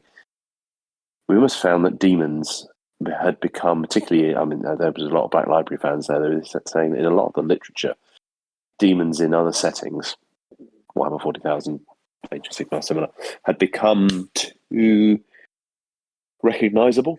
It was like, oh, a demon's here. Oh, and it's a bloodletter. Oh, and it's a this. Whereas this representation, where it is a much earlier and therefore potentially much freer way of describing it, I think is very strong. It was one of the things that attracted me to sure. the idea of the demon lists and similar. Yeah, certainly 40k and Age of Sigmar games, and therefore probably pushed into the writing as well, have moved away from the idea of non-god specific units. There are a few. It's not completely removed, but No, you but it's are rare. the And not chaos only that, they are often defined demons as well. Or yeah. it's bloodletters. So chaos It's undecided or as it is sometimes known, undivided has become less of a thing, particularly in Age of Sigmar. I think with Old World we might see it come back. People who are dedicated to the Chaos Gods rather than a specific Chaos God. Um, but you used to be able to, we've got a list here, a small list of upgrades that can be taken, which can help give a flavour in the armory of what's going on. But most of that's done, or a little bit of that is done through the Dominions as well. There's a bit of a balance between the two there. Yeah, I think there is. I think we have seen quite a few like 40k where it's been just demonic. But yeah, I think when you're dealing with writing for the audiences they're writing for a lot of the time, it's they've got to be aware that someone might be new reading this. Therefore, it's easier to latch onto that rather than some writhing mass of quite. flesh, etc., Yeah, and weird tentacles and some real 5 legs horror thing. and Yeah. yeah. But it does appear occasionally, particularly certain authors who are Cthulhu lovers. So John French, Graham McNeil, Alan Bly himself, David John French, Annandale and he often does some very Annandale creepy things. particularly. Yeah, John French and Alan Bly both wrote for Arkham Horror for Fantasy Flights. Really into it, and Graham McNeil was a big fan as far as I remember. Definitely is. I mean, you read Mechanicum, and there's like Yeah. hints in there to that kind of stuff as well. So that can play into that a little bit. Anything else about the background of demons we should really I'm probably going to get more into that. I think I've got more to say on that in as we the go? Cool. modelling section. I Yeah, think no worries. rather Yeah, than touching on it here. absolutely. Okay, so let's jump into the army list. Oh no, let's now talk about how you can play them. So this is the Ruinstorm Demon army list, which is one way that you can include demons in your game of Horus Heresy. However, you can do it a couple of other ways as well. You can have bound demons. So this is the PDF list of bound demons. What was the title of the PDF again? The uh, the burning of Ommat. So this is an Exemplary exemplary battle, battle. indeed, and has a really limited list of demons that you can choose from. And we have demon profiles here that share names with ones from Ruinstorm list as well, like Samus and Korax Utterblight. They are different. These are bound demons, and the Ruinstorm are not. Points difference is therefore because of that, because there are different rules associated. Oh, this PDF is really slow to load. Because bound demons do work differently. So there are some changes in that. I don't think we really need to get into that, but It does, and it sort of gives you a flavour of it. The fact that the name in the exemplary battles document, it says the bound demons bound, yeah, supplementary list. It's yes. it's intended as that, isn't it? It's not intended as a standalone thing. Yes. So basically, okay. So I will go into it. So if you have the bound subtype, all these units will do. They don't get to modify their strength and toughness values according to the game turn, like demons, Ruinstorm demons do. If there are no models in the same army with the Psyker and independent character special rules, they're -1 strength and toughness. So they're being fueled or channeled through that to deploy them on the battlefield, you must have your Psyker already on the battlefield, and you don't have to roll reserves for them because you have to make a psychic check instead of reserve rolls to bring them on. And you esoterists can do it through Breach the Veil and things like that. So that's one way to get some demons in, and they're okay. They have dominions in there. And I say, I think you've got Samus, Korax, Corvax, whatever his name is. You got a Regent, Carbander. Yeah, you got Regent, Brutes, and then the 3 named guys, haven't you? So it's 3 named guys, 1 HQ, and the Brutes, and that's it. Are the Brutes elites or troops? They are in this list. They are both troops or elites. Okay, there we go. But you are severely limited in what you can take. They're quite cool Brutes, so there is that. But yeah, so that's one way of taking them. You can also summon them. So this requires a Legion Traitor Esoterist or a Rogue Psyker. You can choose 3 units, troops or elites, and you can choose Bound or Demons of the Ruinstorm, I believe, from that, and summon some in that way. So you can play around with what you want to do on that one. Gives you a few more options. So in this instance, you are a Traitor Legion. I've chosen to be Word Bearers, and I've chosen to take up that some of my force is going to be summoned demons, and I can draw those summoned demons. I pay points for them, and I draw them from a couple of lists, which is Demons of the Ruinstorm and the Bound list. Bound ones, yeah. So the Esoterist, I've got the page open here, can summon up to 3 non-compulsory troops or elite choices from the Ruinstorm army list. There we go. They must begin the battle in reserve and may only become in via the Breach the Veil psychic power. But it gives you a few more options to play around with things like cavalry and stuff. Beasts, which are pretty cool as well, can be used in that. And I think off the top of my head, Erebus and Lorgar get to play around a little bit as well. Haven't really played against it. I haven't played against demons at all. Not for a long time. But it's all part of the fun. But I've seen some people who've enjoyed using the Esoterist to summon them in. When presumably, I was going to say, it might be that we see a few more of them. One is more likely to run into them at your friendly local gaming club, as there is a relatively recent model for it, rather than people converting them up. It would have been one of those ones that could lean on various kits from 40k and some early librarian kit turned suitably traitor friendly with suitable hoods and dark coven type pacts and modelling techniques. So it could probably work quite a few, but I wonder if that's inspired some people just to pick them up and give them a go a bit more. Maybe. But Lorgar may fill any non-compulsory slots in its force organisation chart with units from the Ruinstorm army list. Must begin the battle in reserve and only come in through Breach the Veil.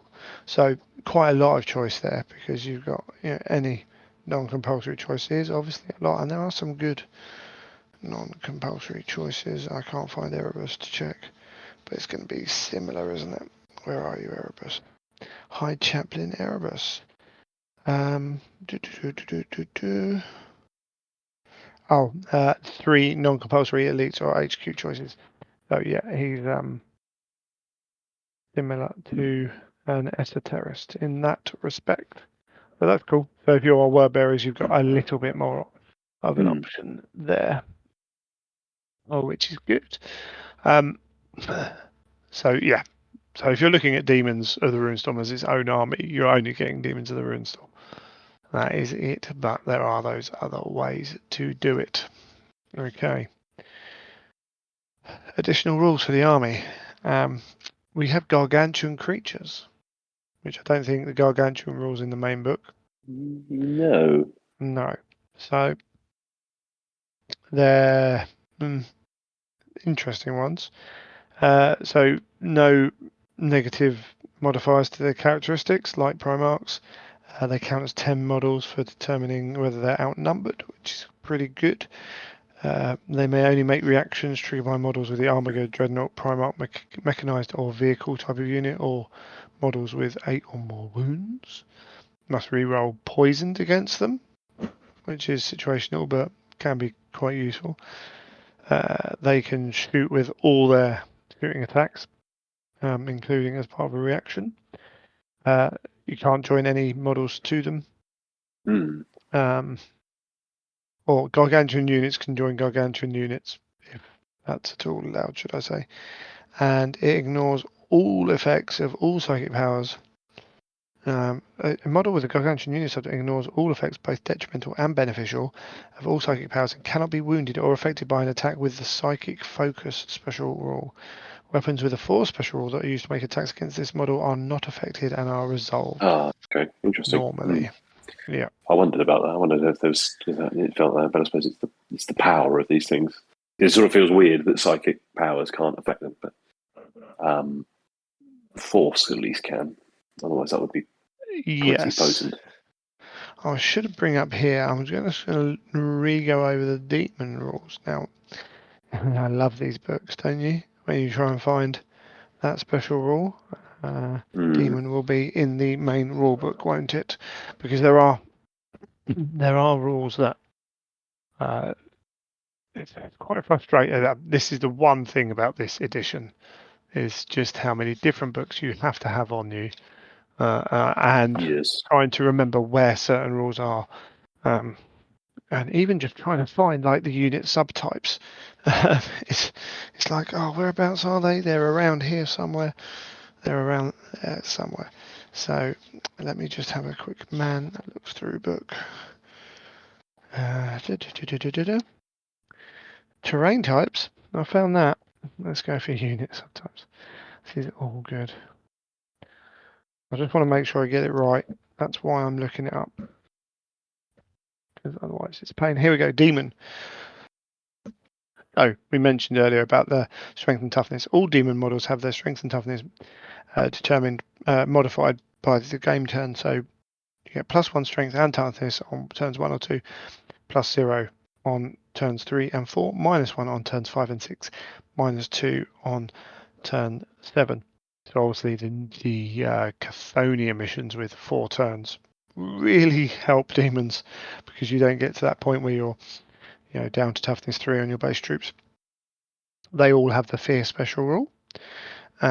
They force, if any hits inflicted on a demon unit type with the force special rule, gain instant death.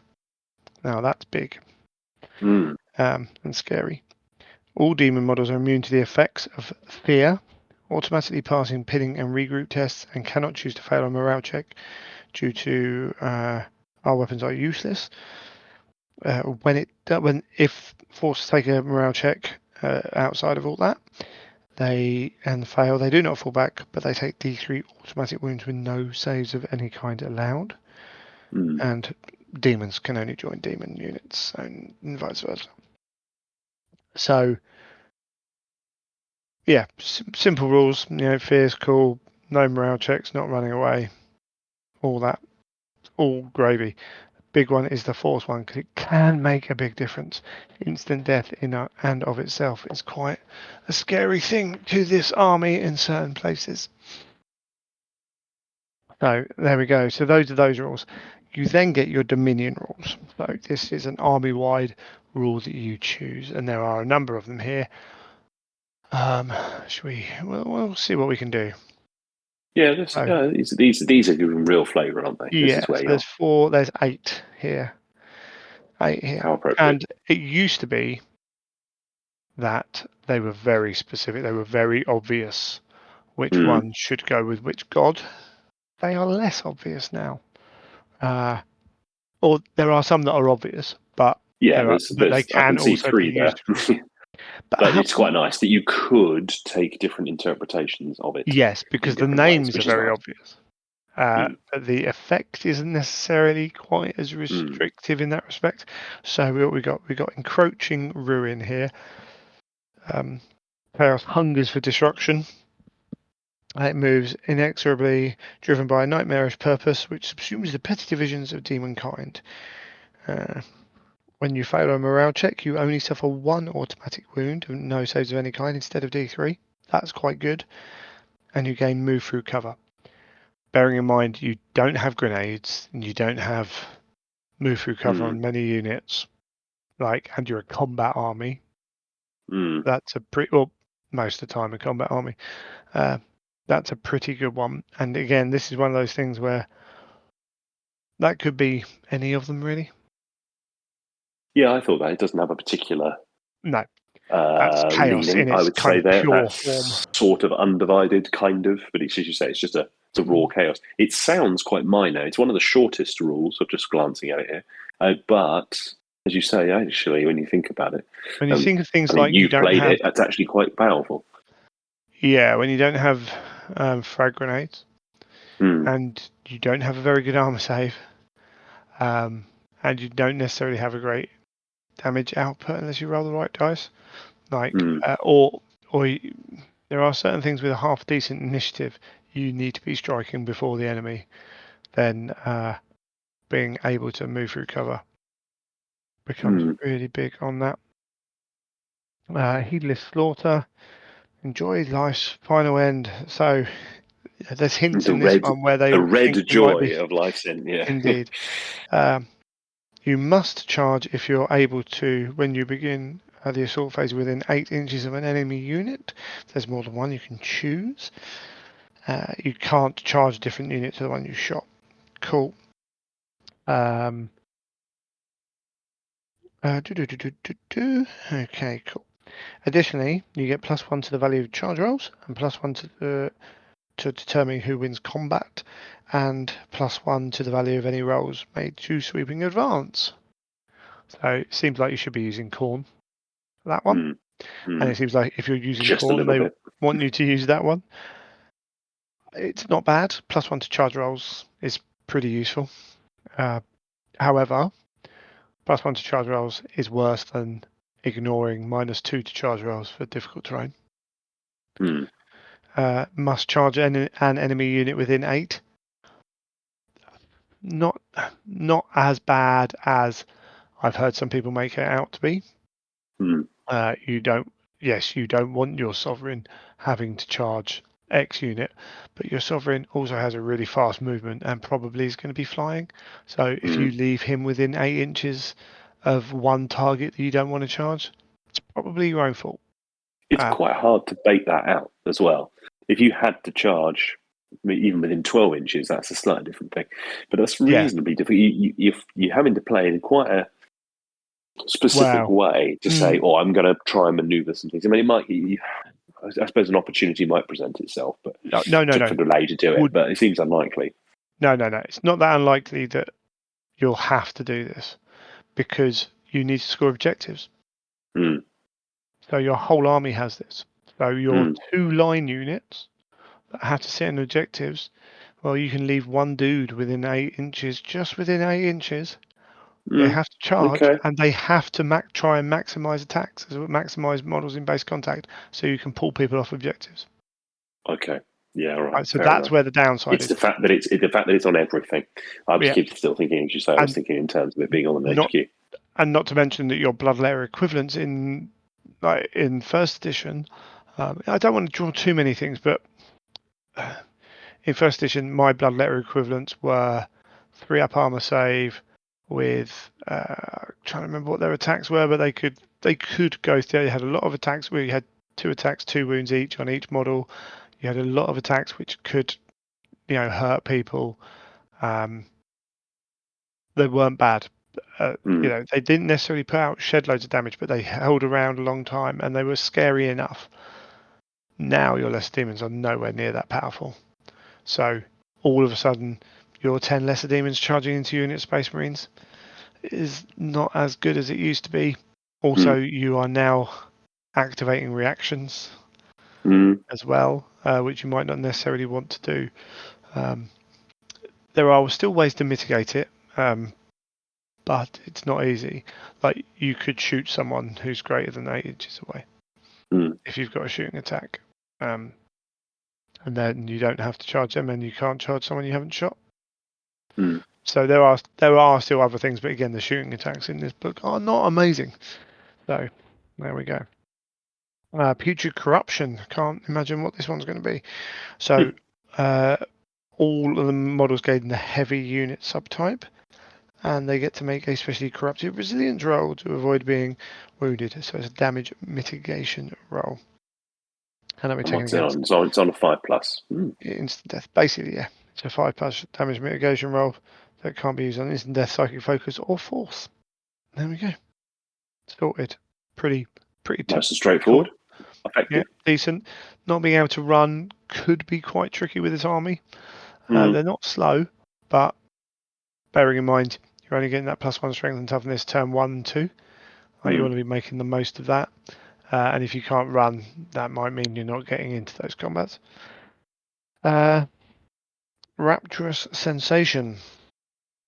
If you make a successful charge, unless the charge is disordered, you make your attacks in 1 initiative step higher than normal.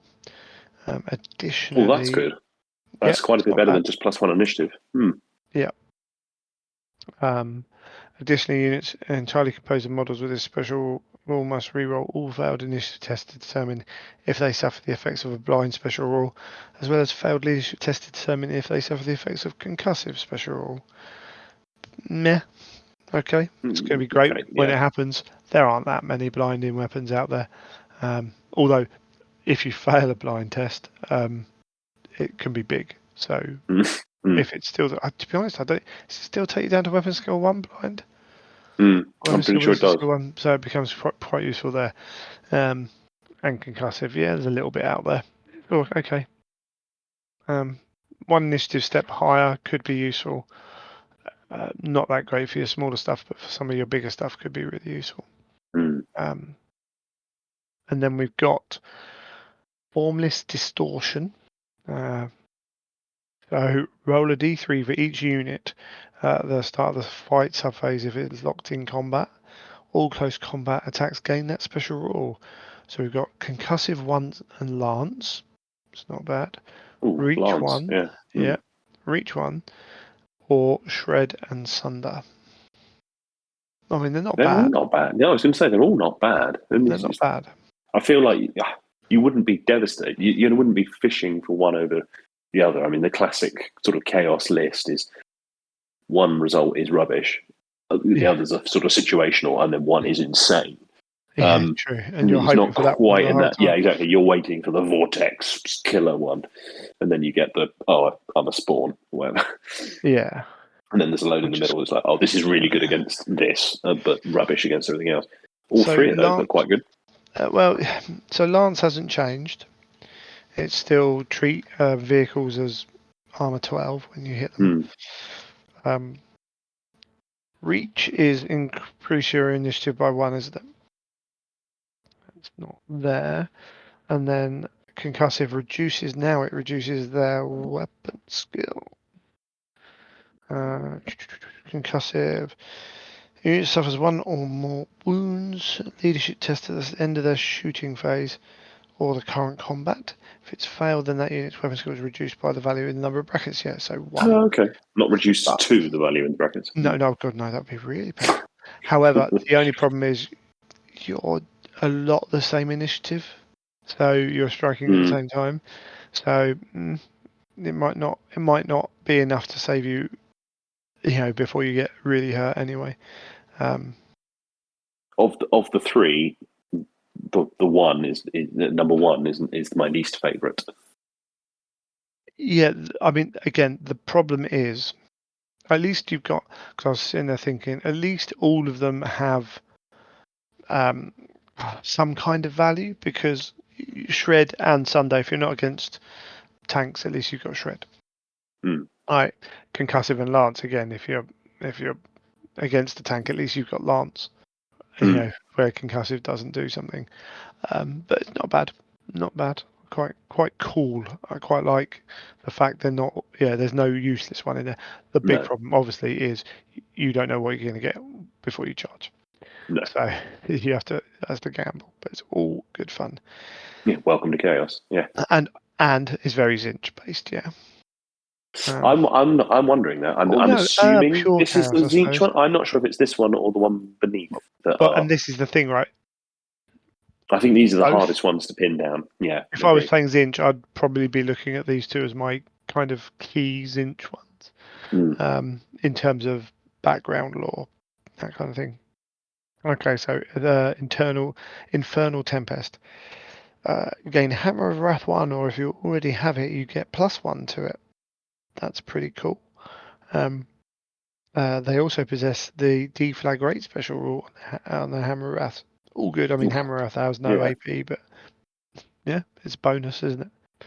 And with the big stuff, your Hammer of Wrath strengths are pretty high. So instant death, things like that, hitting vehicles, all good.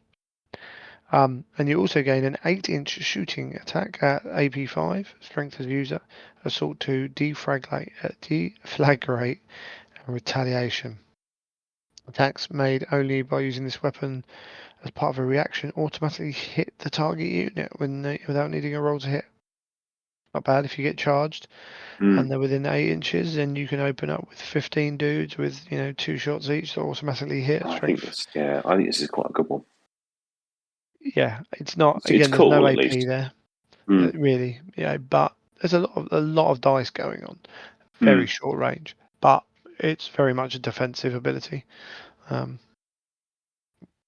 and my only fear with this is every time you charge into combat, you're rolling Hammer of Wrath for a number of models. Every time someone charges you, Mm. and you stand there and shoot, react to it, and you're rolling lots of dice, could slow the game down a little bit in that. Could be quite frustrating as well, Mm. potentially. Mm. But That's, hey, yeah. it's all good. What we Don't got know next? which of those two. As you say, both of those two, mixing, matching those. Actually hadn't realised. I mean, it makes perfect sense. I was just reading it while you were speaking there. I didn't realise you picked this on a unit by unit basis, where it isn't previously specified. So, like you said, mixing those two together, particularly very Zinchian together, that no one of those two screams. Probably Formless Distortion, slightly more Zinchian. But there's been plenty of flame with Zinch's minions being used as well. So yeah, both of those good. Sorry, did you say you picked these on a unit? You pick one Dominion for your whole army? I thought you did, but I was wrong. Just reading the army list there. Are you sure? Any unit with the Etheric Dominion X special rule will have a number of additional rules. Blah blah blah. Etheric Dominion, no model with this special rule may join. So stop there. All units within a detachment must have the same Etheric Dominion special rule. A Lords of War choice taken from a Ruinstorm Demon army list may select an Etheric Demon special rule, even if it's different. Your Lord of War may have a different Dominion, but Okay. your detachment must be the same, and you technically can't ally with yourself. I read the So bit above the paragraph yeah, above that, which said a you're not unit the which only one. includes Yeah, models with this special rule may yeah. select one. Again, this Okay. is there's a Why put it that wording way thing. round? Why put it that way Oh round? yeah, true. Yeah, Lead also. lead with lead Yeah, with they must all be the same, and then give yeah, the exception. They've given the exception and then the rule. yeah, a little bit. It's curious. Hey, Okay. it is what it is. So yeah, Okay. So you have to it's gonna pick be one of far the two longer. then, right? Yeah, but at least you've got options, which is good. Indeed. Some Ravenous cool options of that. Dissolution. So +1 to all hit rolls during the first round of any close combat where they are locked in combat with a unit containing at least one enemy unit, enemy model with the Demon, Corrupted, or Psyker special type, or the Independent Character special rule. If an enemy unit charges this unit when it's already locked in combat, counts as a new first round. +1 to hit's a pretty good rule. It's limited to those things, but there are independent characters out there. They're going to be in the bigger units you want to hit usually. I was sort of tempted by this at one point, particularly for things like when you start working out challenges, things like that. +1 to hit can be really useful, but your army-wide rule is only going to be used if you're in combat with those specific things. It just feels like exactly that. It feels like a bit of a. You're not getting It enough. feels more niche. Yeah, exactly. The others feel like they're more effective, Yeah. and thereby choosing this one, you're denying yourself those, which just feels a bit rough. You're just not getting to play with rules as well, whether it's effective or Exactly. not. You're just not getting to use it. Like, and No. this is something I think, like, much like, is a rule overpowered, or is a rule a non what's the term where it's not fun to play against? A poor game experience Negative, or something yeah, like that. negative game Negative game experience, right? experience. Yeah. Negative game experience is a worse thing to have than an overpowered unit army, because you can play around that. Negative game experiences are just negative game experiences. Having rules that are not great but you get to use them is probably better than having a decent rule but you never get to use it. People want to Yeah. use their stuff. Um, so I think that's possibly a miss. I don't know that it will be taking a huge amount of time No. unless you're playing a specific kind of game where your narrative is set up. Maybe that you are, demons that are sent out to track down. I mean, there might only be one model on the table that's got the independent character special, right? And that might be it. So, hey ho. And then we've got the Malevolent Artifice. I So like this one. this, yeah. Models with this special rule may reroll all failed armor saves taken against any wounds resolved at a strength value lower than their unmodified toughness characteristic. This special rule has no effect on cover saves or invulnerable saves. Sounds good, doesn't it? It's simple, for sure. Yeah. So problem being, so turns 1 and 2, like your base troops are going to get reroll saves against bolt guns and things like that. Then you remember that, say, lesser demons, I think their armor saves 5, so they don't get that against bolt guns. So you're relying on your invulnerable saves, which you're not allowed to reroll. Yeah. Okay, yes, that's Okay, true. It's cool. tripping over into invulnerable. I'll take my demon sovereign. Brilliant. And you're going to fire your lascans at him.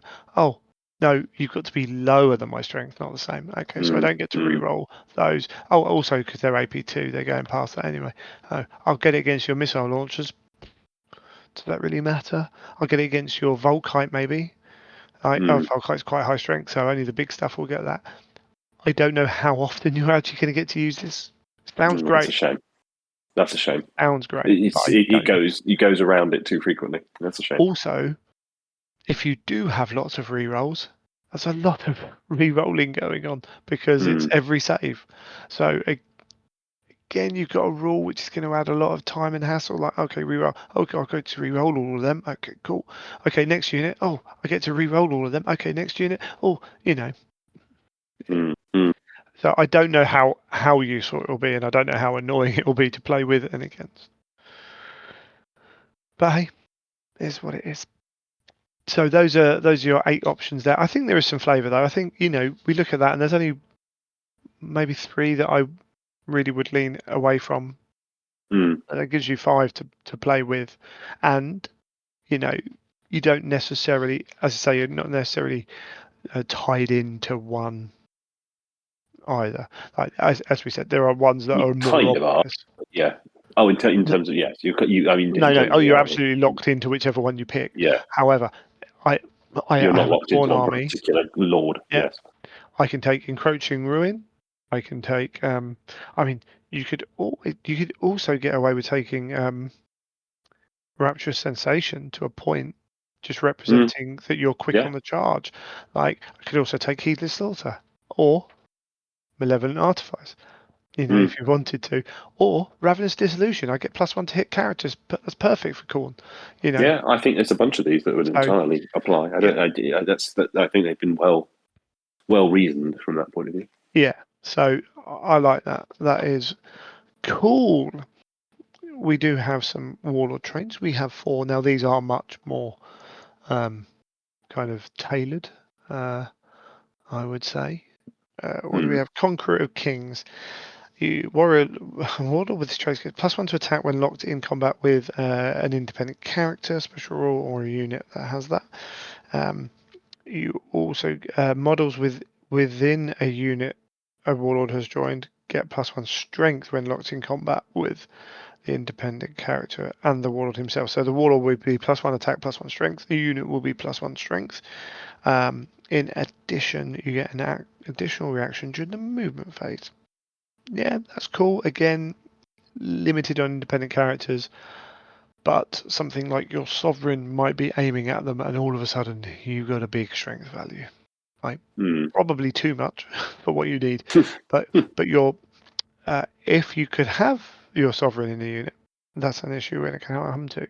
You can get strength 6 base, like turn 1 and 2, against independent character units, because it's not just dudes in a unit. You get it against all those dudes, so a lot more hits, a lot more wounds, should I say, but limited again, and enemy's got control of that, but definitely coordinate for sure.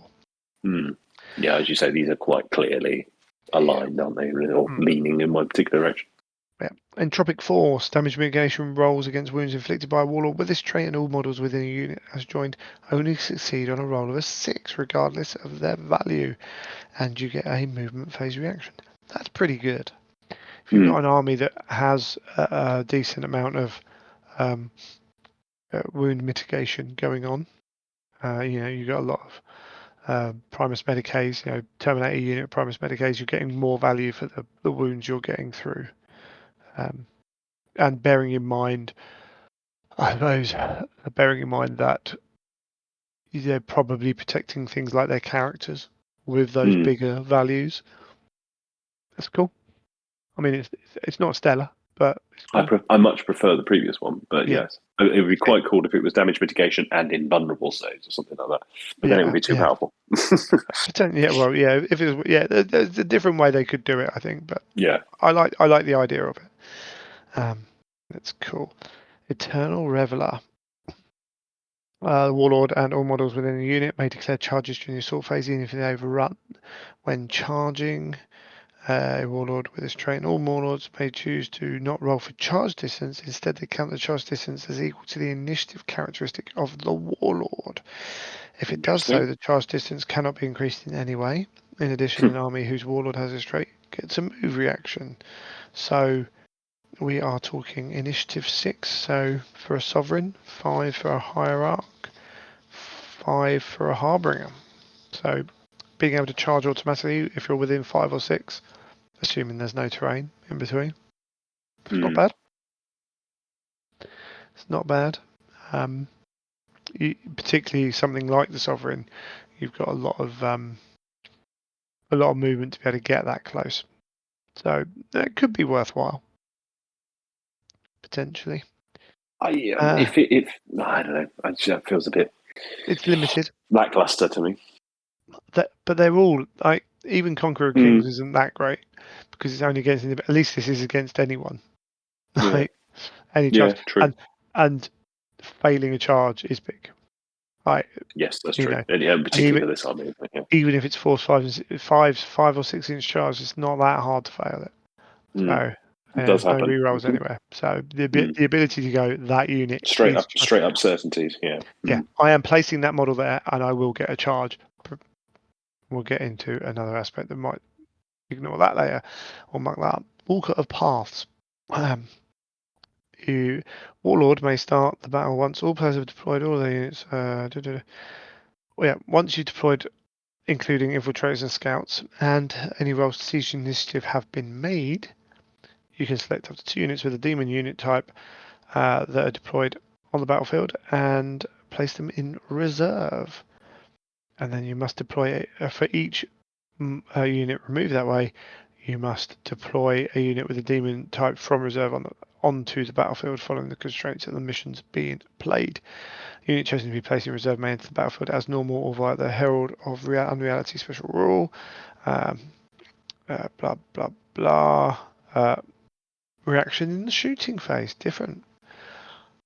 That could be a useful one for holding back your big powerful unit that you want to keep away from the enemy's big guns or what have you, or needs to target something, and then swapping out a unit of swarms.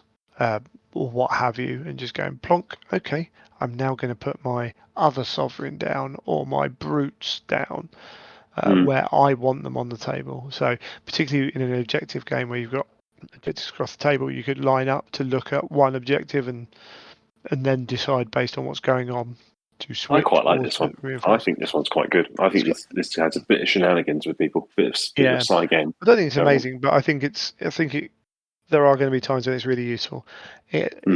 For one, if you want to pick up because it's any unit, isn't it? Yeah. You could have one of your bigger models which really needs to hide from 10 las cannons, and then put him down in a place that is hidden at the end, particularly if you're going second on deployment. Yeah. Right, where you haven't, or sorry, you're deploying first, the enemy's deploying second, so they've got control. And if they seize, you can go, right, I need to be out of here. Or even if you just don't want that risk. Yeah. So, yeah, Warlord traits are lackluster. And what you'll also notice is we haven't talked about an advanced reaction. And that's because they don't have one. Much like the Custodes. I wonder if it's a balance issue. Don't think it's a major. I don't think it's necessarily needed. I think you could have possibly come up with a cool advanced reaction in there. I suppose. Yeah, I think if you had one that was more like less offensive than some of them, more defensive or ancillary, because again we've got a lot of different unit types here, so there's a lot to be thinking about. But it is what it is. But you're limited with Warlord traits and reactions. Let's take a quick break before we jump into the units.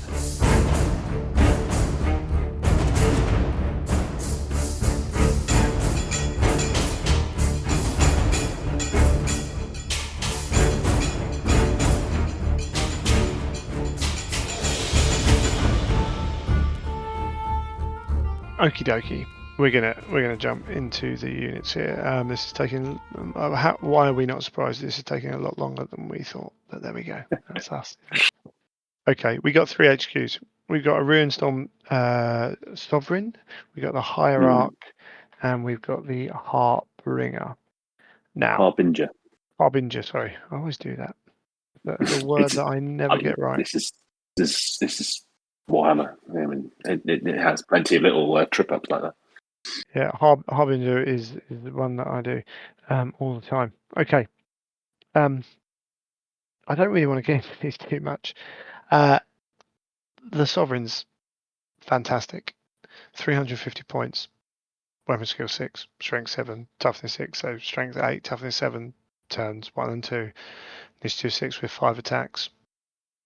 Etheric invulnerability 4+. So that's a 4+ ward.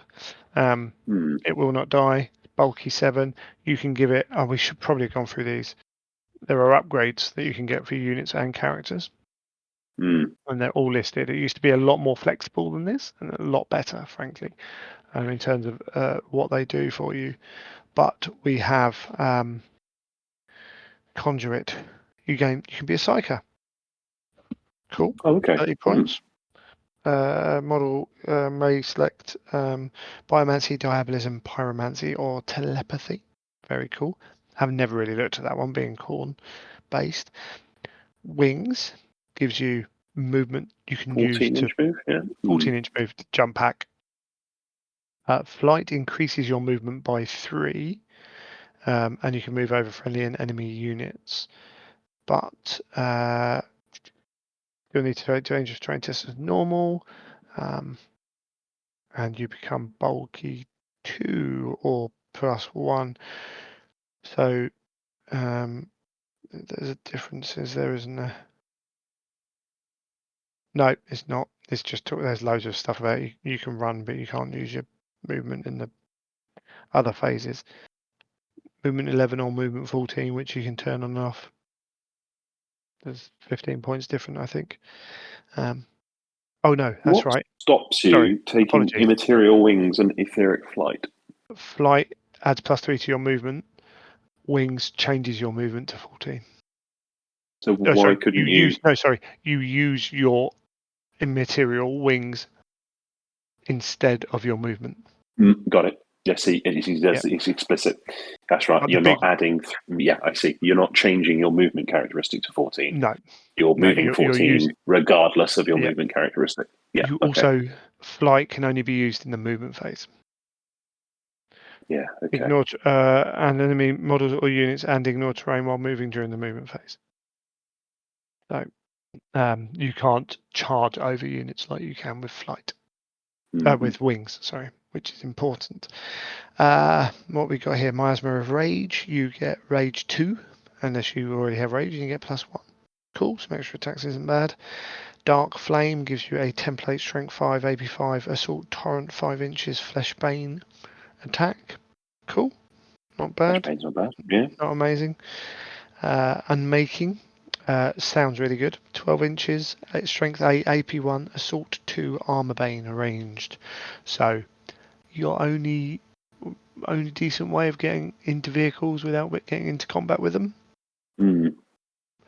And then Warp Forward Flesh is improve your armor save by 1 to a maximum of 2 up. Cool. So a Sovereign can have 3 of those. In my case, Wings, because he needs to be in combat. Flesh for the 2 up armor save, just because you can get wounds plinked off you. And then I've been taking the Unmaking, and I've hardly used it. But then I haven't played an army with like Land Raiders or anything like that with carrying troops. So I would probably still keep it in there. Obviously, I would have assumed you'd have gone the Rage, because then that's pretty significant, isn't it? You get quite a lot of attacks then. The problem is, if someone brings a Spartan, how would you open the Spartan up to charge what's inside it? So, and if I charge the Spartan, those people can then get out, and I don't get to charge them. So, yeah, making's the only real way of doing that. Beyond, I say I'm not having Psyker. So, but this guy. So, I should also. I wanted to go through his other rules because there are some special rules that affect here. And the big one being ethereal invulnerability. Now, where are we? Where is the rule? Here we go. Ethereal invulnerability is a invulnerable save that doesn't work against models with the Force special rule. So, good and then rubbish against those ones. But, Force isn't everywhere. That's fine. Imperium Avatar is an important one. If you suffer an unsaved wound with the instant death special rule, you're not immediately removed as a casualty. Instead, you take D3 wounds for each unsaved wound. Which sounds great. Sounds great. Until you want to try and fight something with instant death. And then you realise that you've only got 7 wounds. So it can go down very quickly. Very quickly. Your 350 point model that's doing a lot of your heavy lifting. Ouch. Yeah. Yeah, can do that. Yeah, 350 points. Yeah, that's no joke. Yeah. Plus, so mine is 380, 405, 420 with his 3 things on, 430 with a Sovereign Greatblade. Because, again, he's good. So he's a monstrous creature. As he's monstrous unit type. He's got the monstrous unit type. Okay. The one really good thing about that is this Sovereign Greatblade is 10 points. But yeah, that Sovereign Greatblade's quite good. Yeah. So, and it is unwieldy. About Sovereign a lot. Yeah. But monstrous creatures don't suffer from unwieldy. Oh. Right, which makes a big difference. So, his what's he armed with? Why does he have? Why does the weapon have? Given that it's the Sovereign Greatblade that only the Sovereign can take. Maybe they put it on there, and maybe they changed the Sovereign to being monstrous, and it was just left on. Who knows? Maybe there's things that might affect unwieldy weapons. So he comes with Sovereign armaments, which are Strength as User, AP2, Melee, Brutal 2, Murderous Strike 5 up, Immaterial Blades, AP1. Immaterial Blades is a rule where basically 6s to wound become the AP of whatever's written on the weapon. So AP1 in this case. Typically, it's AP. There are AP2 weapons that become AP1 on 6s to wound. There are also AP4 weapons that become AP3.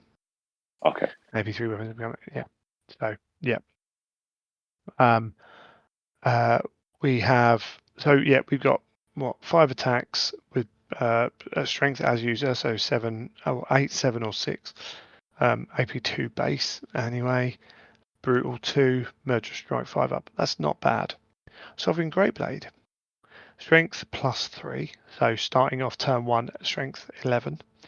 AP 1, Brutal 3, Murder Strike 5+.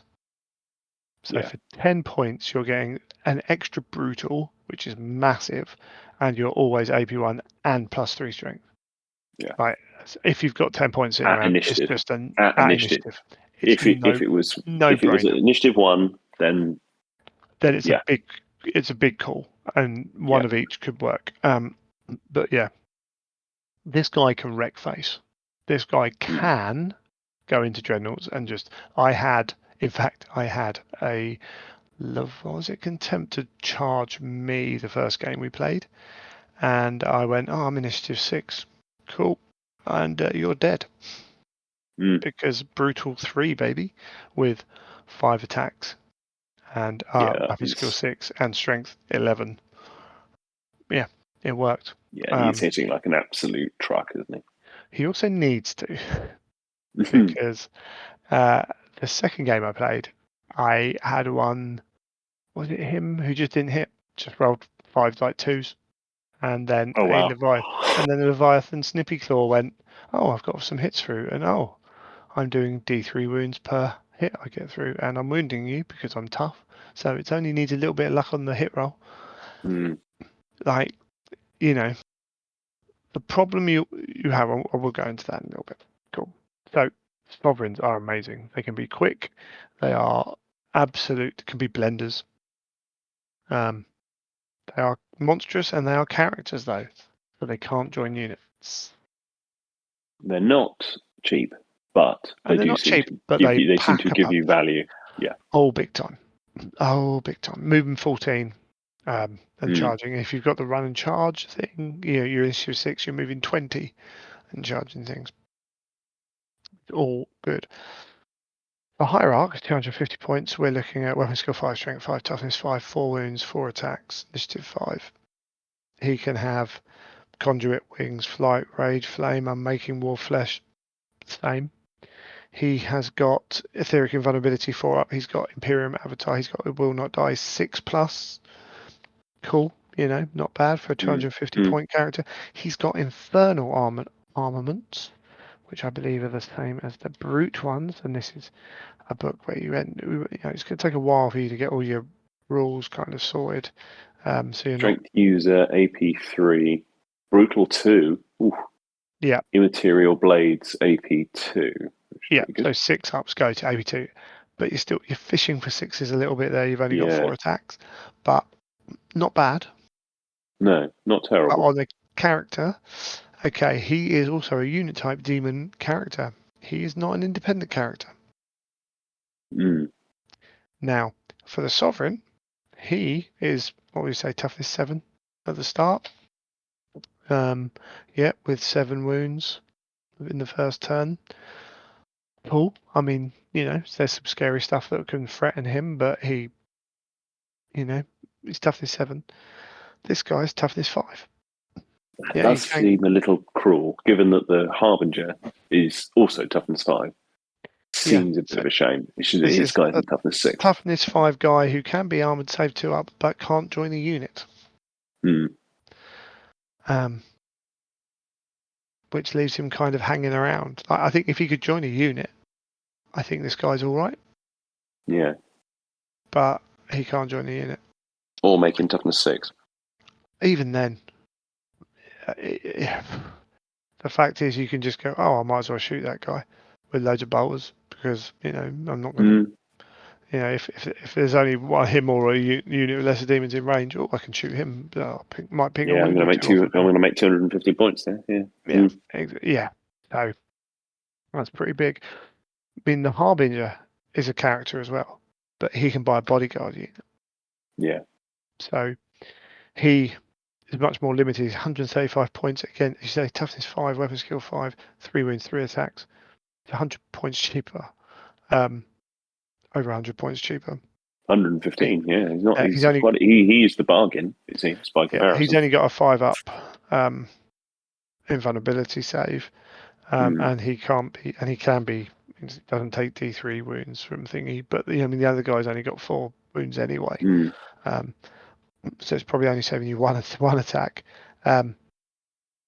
He has Herald of Unreality, which basically you can bring demons forward. It's an interesting rule. We'll worry about that later. He doesn't have Infernal Armament either. He has the Harbinger Blade, which sounds really good, doesn't it? He says, trying to find where the Harbinger Blade rules are, right at the back. User 3, I think. Yeah. User 3, Murderous Strike 6+, Immaterial Blades AP2. It's not dramatically different to the Infernal Armaments. No. Well, it is, because it's lost Brutal. Infernal Armaments has got Brutal too, whereas And we Harbinger know Blade how doesn't. big. We know how big Brutal is. I'd have Brutal game. 2 over Murderous Strike 6+ all day. Yeah. I mean, this guy is almost half the points. Fair enough. However, he can choose 3 demon attendants, which are basically demon brutes, for 45 points each, which gives him some cover. That's really good. Yeah. And how many can he have? 3. Yeah, which is fun.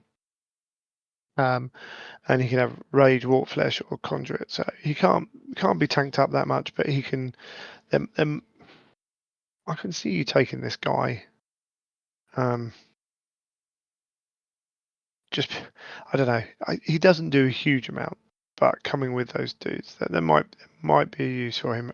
I can see just the other guy. I just can't see why you would take him because he can't join units. If you could chuck him in a unit, fine. But it just seems a bit funny. You can't give this guy wings. The only other reason to take the Hierarch, and it's an expensive reason, is to give him wings to fly around with your Sovereign.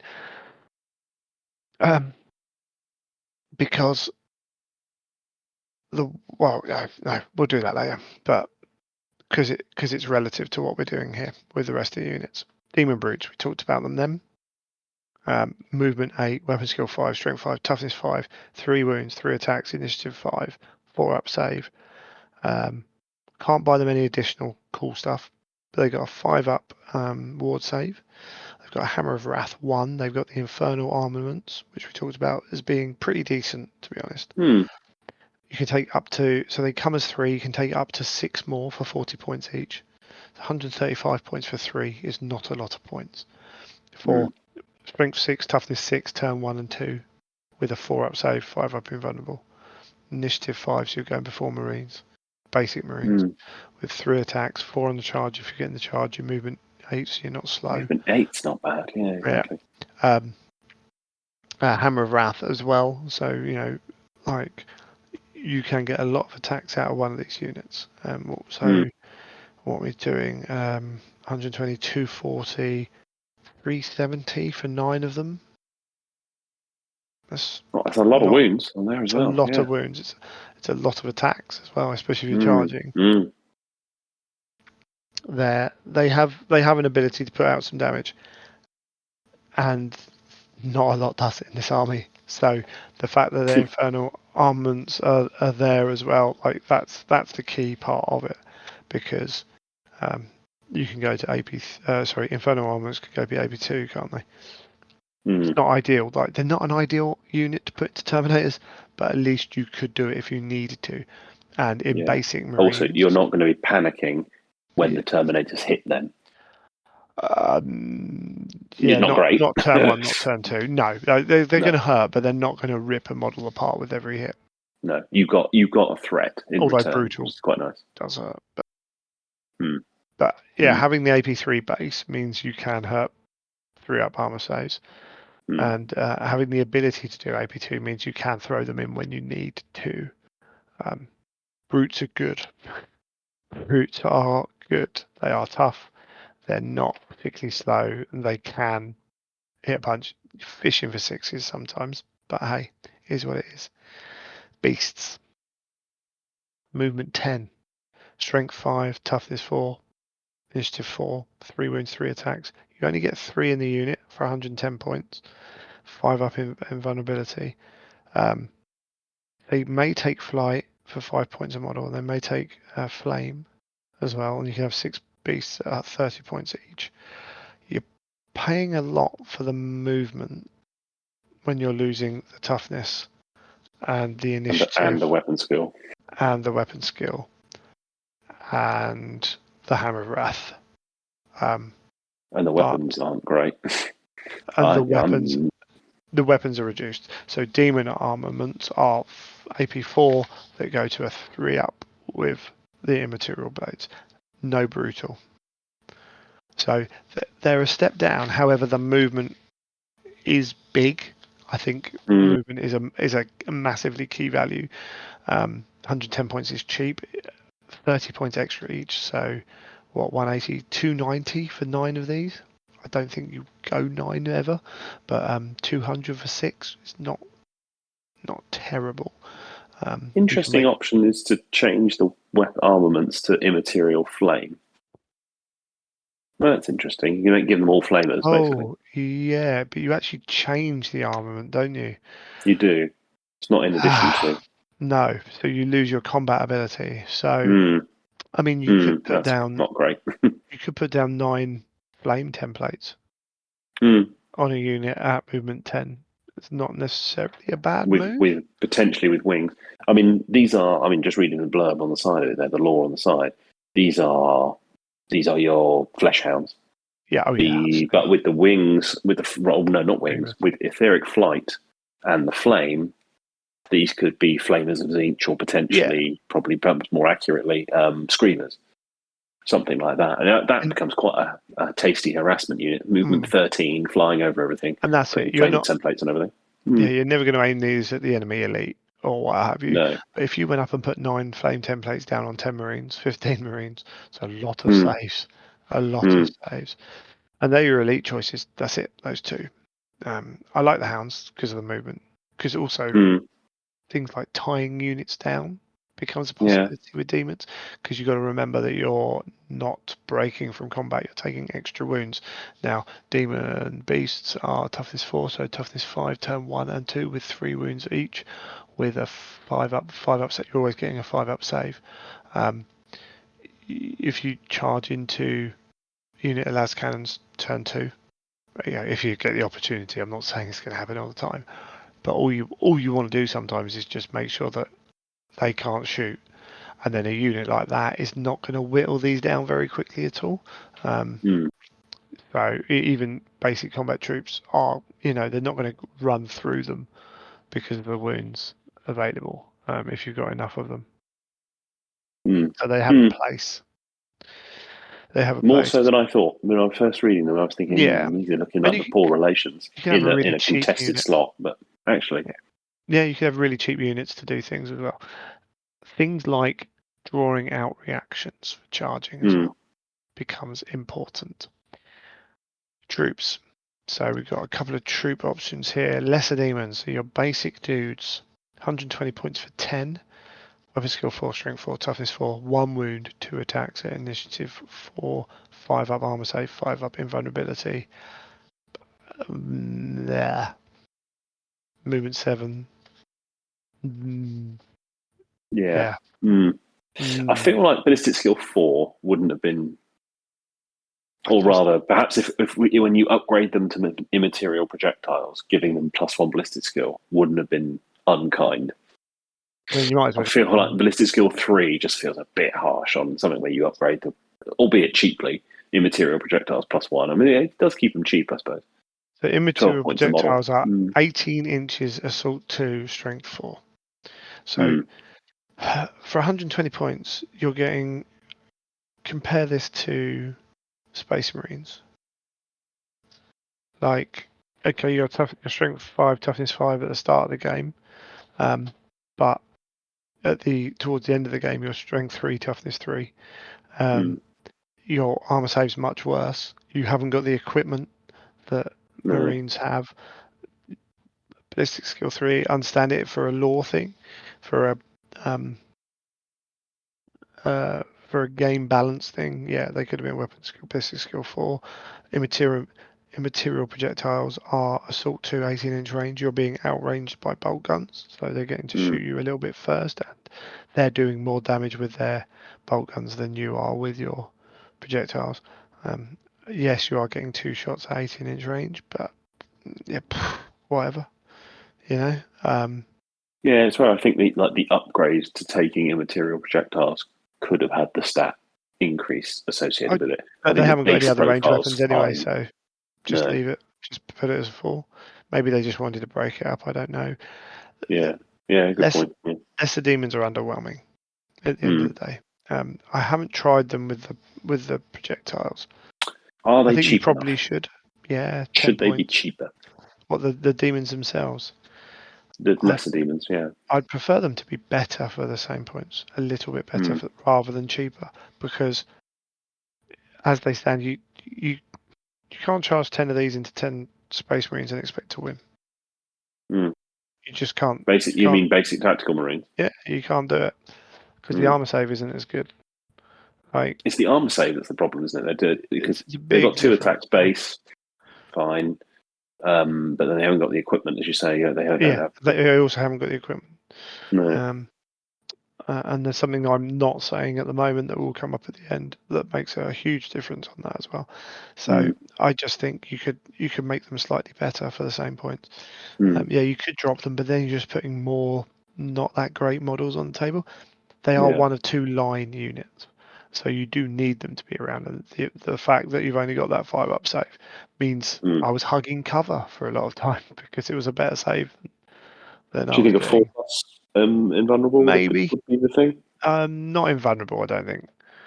Maybe armor, Mm. just so you've got a decent save against very basic weaponry. I don't mind. Yeah, I have no problem with Volkite going through them per Mm. se, or heavy bolters. But when bolt guns are removing their, you're still getting your 5-up invulnerable, yes. So does it? But you're only ever getting a 5-up. I think a 4-up save. Perhaps could have been one of those things where I forget which iteration of the game it was, where you've got a more effective save against all ranged weapons versus melee. That would have been quite nice. It's kind of complicated, yeah.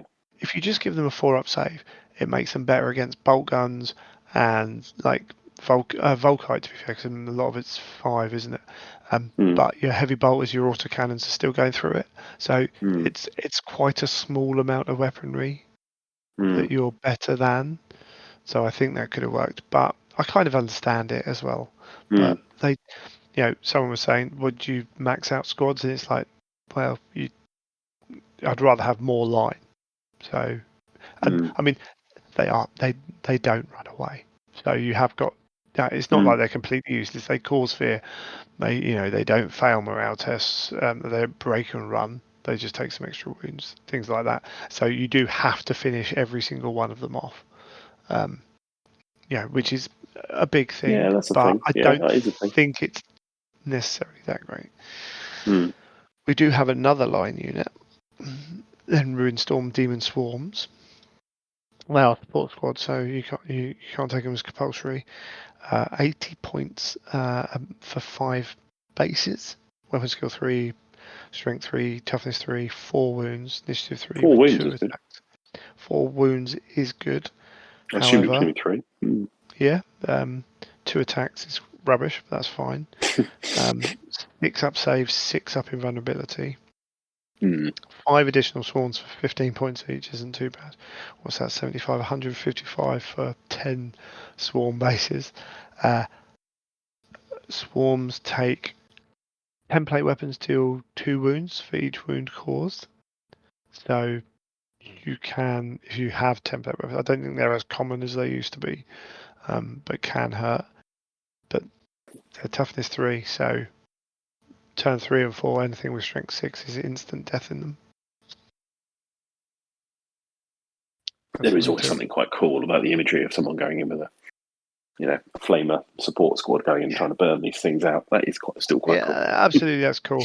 You've got to remember if you're trying to hold on to an objective at the end of the game and you are in turns 5 and 6, then bolt guns instant kill them because they go to toughness 2. Oh, crap. Mm. Yeah, so limited. However, they are skirmish and they are line, and they are swarms, which gives you some other rules as well. I like them. I think they're really cool. I will probably always have 2 squads. They're still movement 8. Like, they're not a threat. They're not going to do any damage, but they can sneak off and go and grab objectives and things like that, which is cool. Fast attack. I haven't used the cavalry yet because I haven't got my models out. But 5 cavalry for 150 points doesn't sound bad. Movement 12, weapon skill 4, strength 4, toughness Quick. 4. Yeah, movement 12, not bad. 2 wounds, 2 attacks at initiative 4, 4 up save. And maybe that's why they kept that separate from the lesser demons to differentiate. They can have immaterial projectiles for 2 points a model, and you can have 5 more at 20 points each. You can have 10 for 250. They've only got demon armaments again. A little bit surprised they're not toughness 5 to Yeah, a represent bit the surprised mount, they haven't then I got. suppose. It's kind of taken into account on the save, isn't it? I think. Yeah. Bit It's surprised a they shame haven't. though. I think toughness 5, that would have been quite cool because I'm immediately thinking of juggernauts, but I suppose you're also covering demonettes on the steeds, aren't you? Yeah. And, I'm Hammer not of sure. Wrath would have been nice. Yes. Hammer of Wrath 1 would have been nice, I think.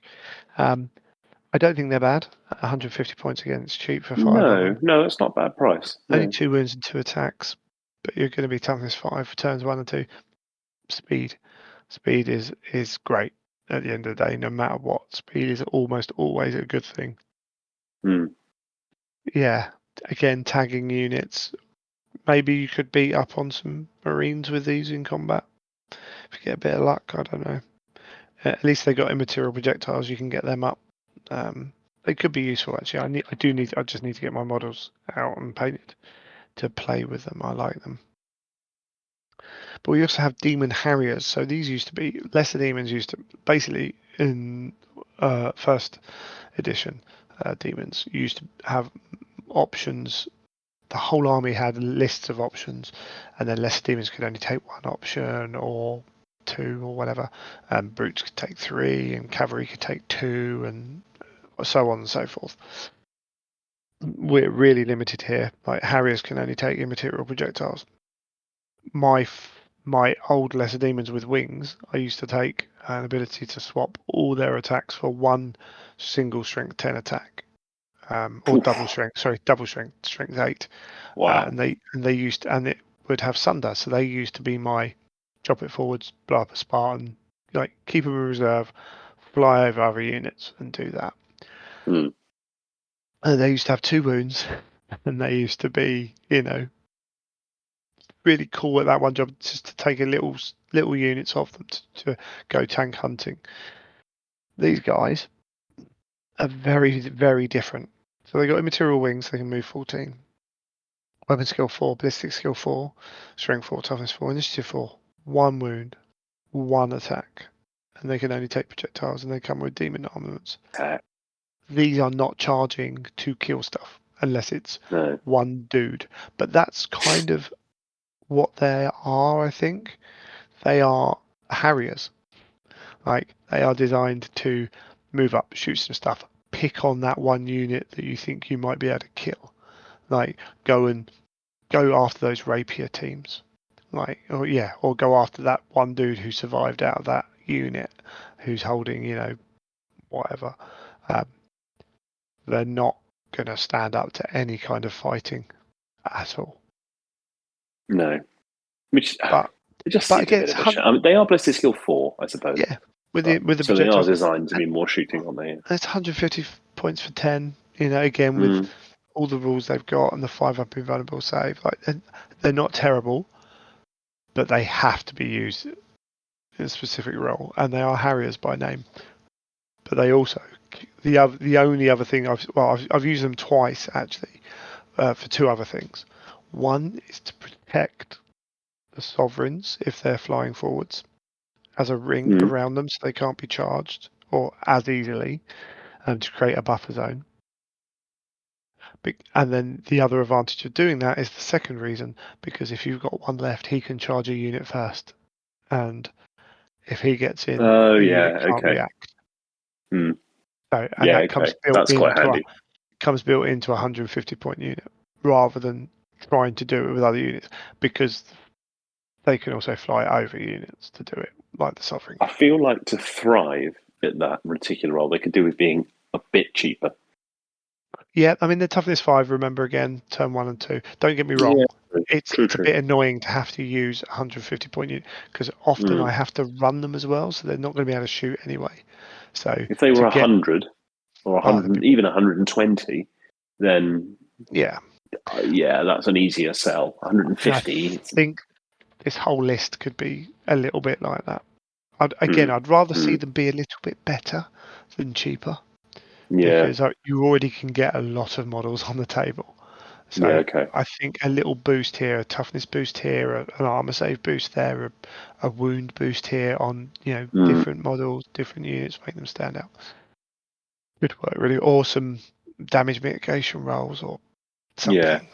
It just feels a little tweak up. Undercooked, It would just be undercooked. much. It Yeah. wouldn't, yeah, slight. It's only slight. You go too Mm. far, a couple of points, and it suddenly blows it Well, all out of proportion.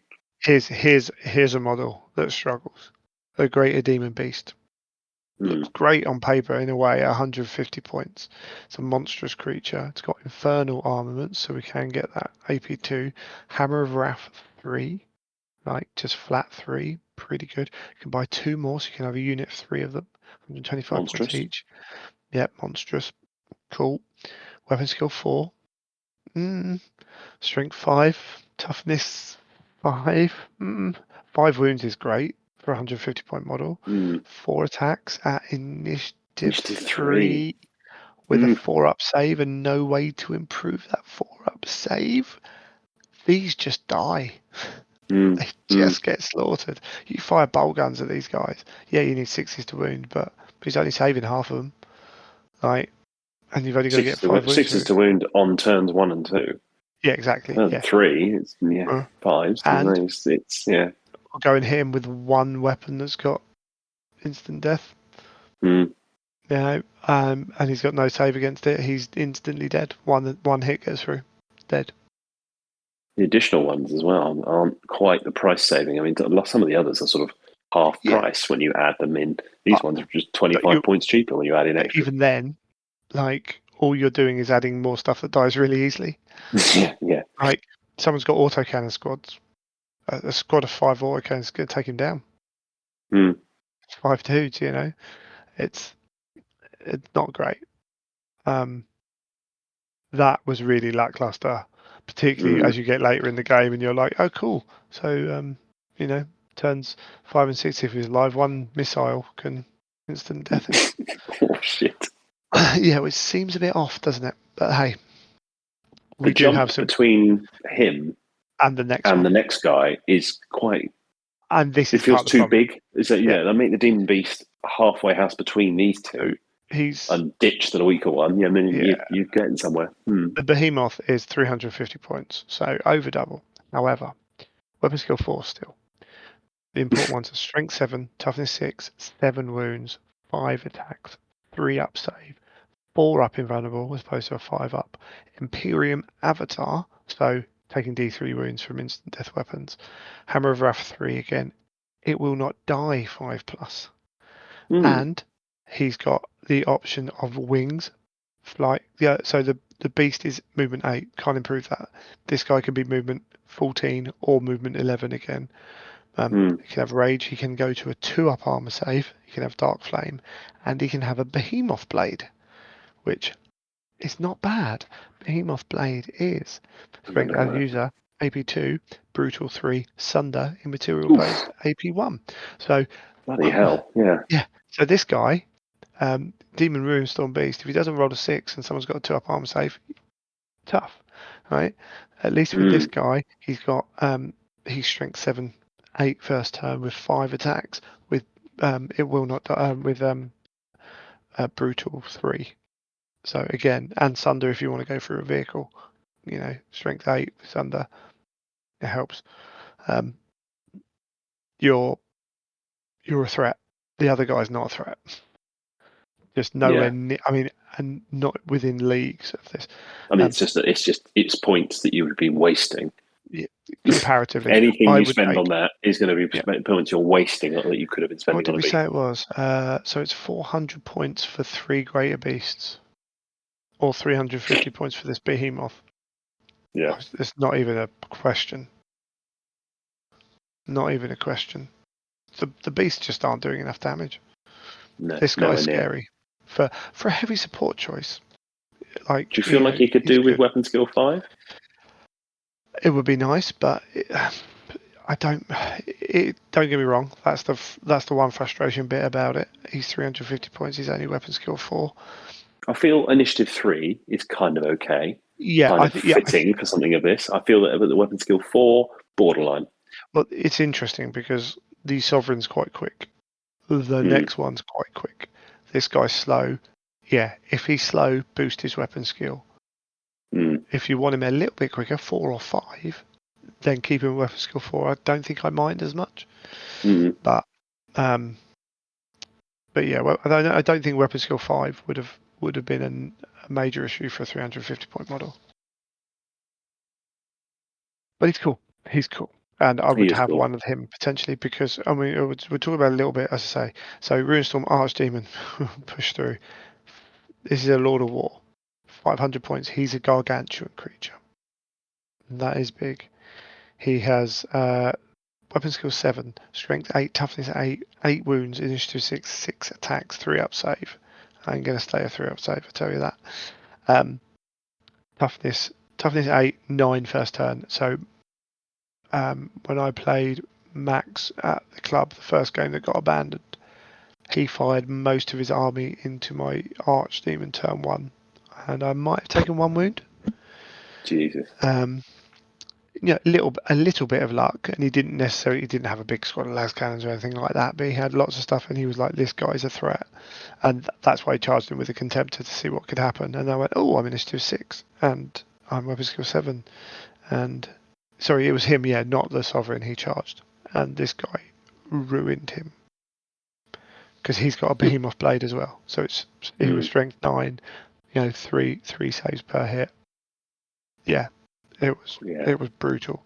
I've heard people in the one of the London gaming chat for Heresy. Someone took one of these, just didn't follow the Force organization, just took it in a Right. game, just added it into their game. It utterly dominated. It had such a presence. It was a sort of Primarch level Yeah, presence wandering around. yeah, and there's a very big difference taking him in a demon list and taking him in something else list. But Yes. the ability again, flight or wings. He can be a psycho. He got rage. He can have an unmaking. He can have a 2-up armor save, which I'm going to do it. Although less needed of him because of the high toughness. Um, I'm amazed he's got a Hammer of Wrath D3 when the smaller creature, like the 150 point one's got a Hammer of Wrath 3. That annoys Yes. me. That is so small a thing to worry about, but it annoys the heck out of me. I think they made a mistake there. It will not die 5 up, bulky 9. This guy can lift. This guy is a threat. He is scary. He chucking forwards, and literally I was like, yeah, I'm taking wings. I'm running him turn 1. He is moving 20 inches. He is where he needs to be turn 1. Now my one's on a 130 mil base, so he's limited a little bit like that. I don't think you need to go that big anymore. I think those bases can be brought down. Don't know if I'm going to bother because a lot of effort. I say we'll see. Archdemon, and because of the nature of the army, I think I'll take one of these almost every time. Certainly would. I'd be thinking about him for every list. We do have Carbander. I mean, he's weapon skill 8, strength 8, toughness 8, wounds 8, this is 6, 7 attacks, 575 points, 3 up armor save, eternal warrior. I should mention, sorry, gargantuan creature. Our archdemon is an eternal warrior, and that is big. That is very big. Carbander. I mean, the two of them are quite closely pointed. Actually, just Carbander looks like a very good deal relative Yes. to Adamantium. the Archdemon. Yeah, Adamantium will 3 plus, Rampage D3 plus 1. So what special rules does he have? He must be a Skullkeeper as his Warlord trait. Cool. All models within the demon unit type and the etheric demon healer slaughter special within 12 inches gain rage 3. So this is where you might choose to take healer slaughter. You get movement phase, that's cool. He's got wings. He has eternal rivalry with Sanguinius. Whatever.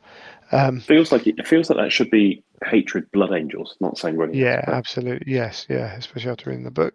Well, indeed, yeah. He can make a special scythe of hatred attack after he's fought, which means he puts down the Hellstorm template if you can find one, with a narrow end, and its strength 6 AP dash hits is cool. He's got in melee, he's +4 strength, so what's that? A 13 turn 1. AP2, two-handed Sunder immaterial blades, AP1, and his 7 assault 7 strength 6 AP2 shooting attack. There's a lot of damage there. A lot of damage.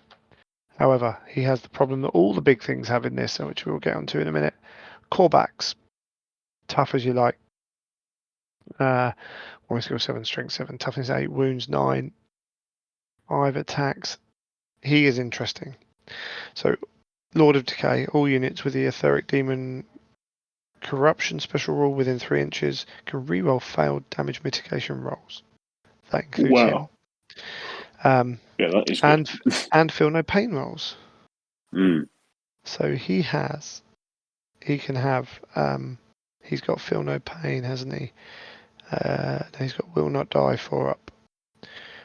But someone tried to work out how many las cannons it would take to take him down turn 1, because he's toughness 10 turn 1, turn 2, with a 4 up invulnerable save. Toughness 10. He's +2. Sorry, toughness 8. Apologies, I was looking at wounds. It'd be toughness 9. Yeah, toughness 9 with 9 wounds. So.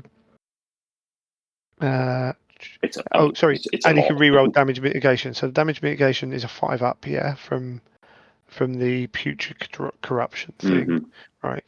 So you fail a third of them, but you get a reroll, so you pass just over half of them.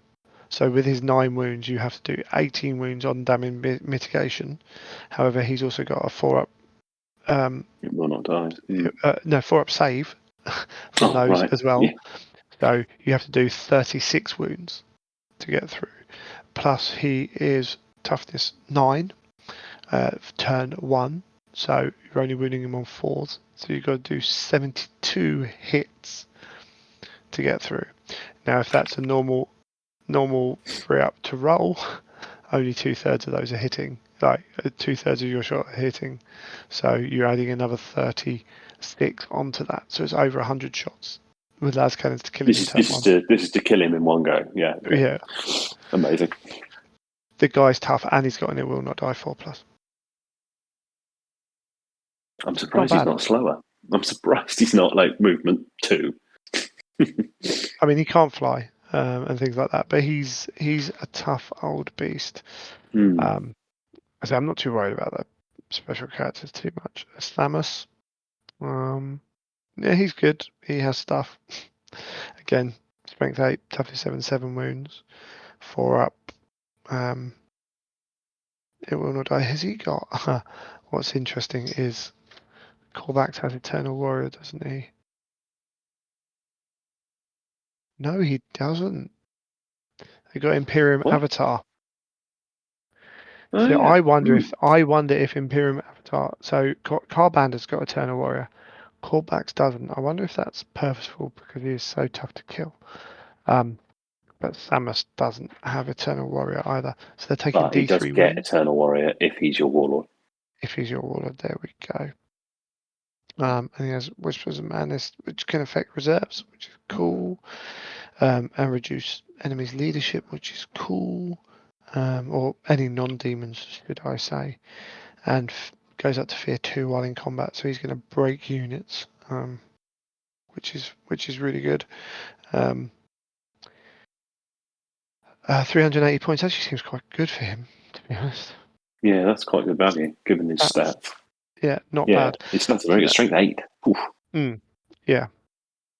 And comes with move through cover as well. Unbelievable. And fleet 2, which isn't bad. So He's cool, actually. I quite like him. Mm. So one of the problems you've got here is your only character with Eternal Warrior is like non-name character is your Lord of War. Your Sovereign, you're paying a lot of points for your Sovereign, 420 points. A lot of Primarchs have instant death weapons. And there are weapons out there with force weapons become instant death weapons. Or the force rule. D3 wounds add up so quickly. You only need a little bit of luck for them to go through. The other important thing is not one of those units did we mention command models. There are no champions in this army. Okay. So when you charge your 420 point sovereign into a unit of 20 tac marines, the sergeant steps up. God. And you kill him by 4 or 5. Great. Or more, potentially, because wounds add up.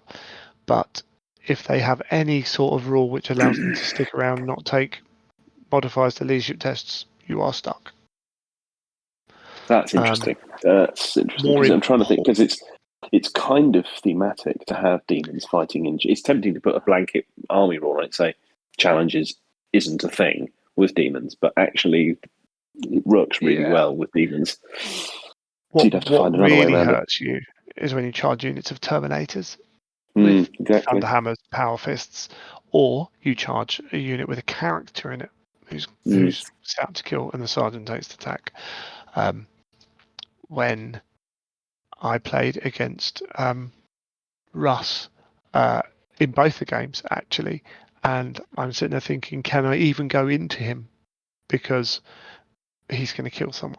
And he was running around by himself. Like, I've got no. This is where the Harbinger and the other guy become potentially useful. They're the only two guys you can challenge.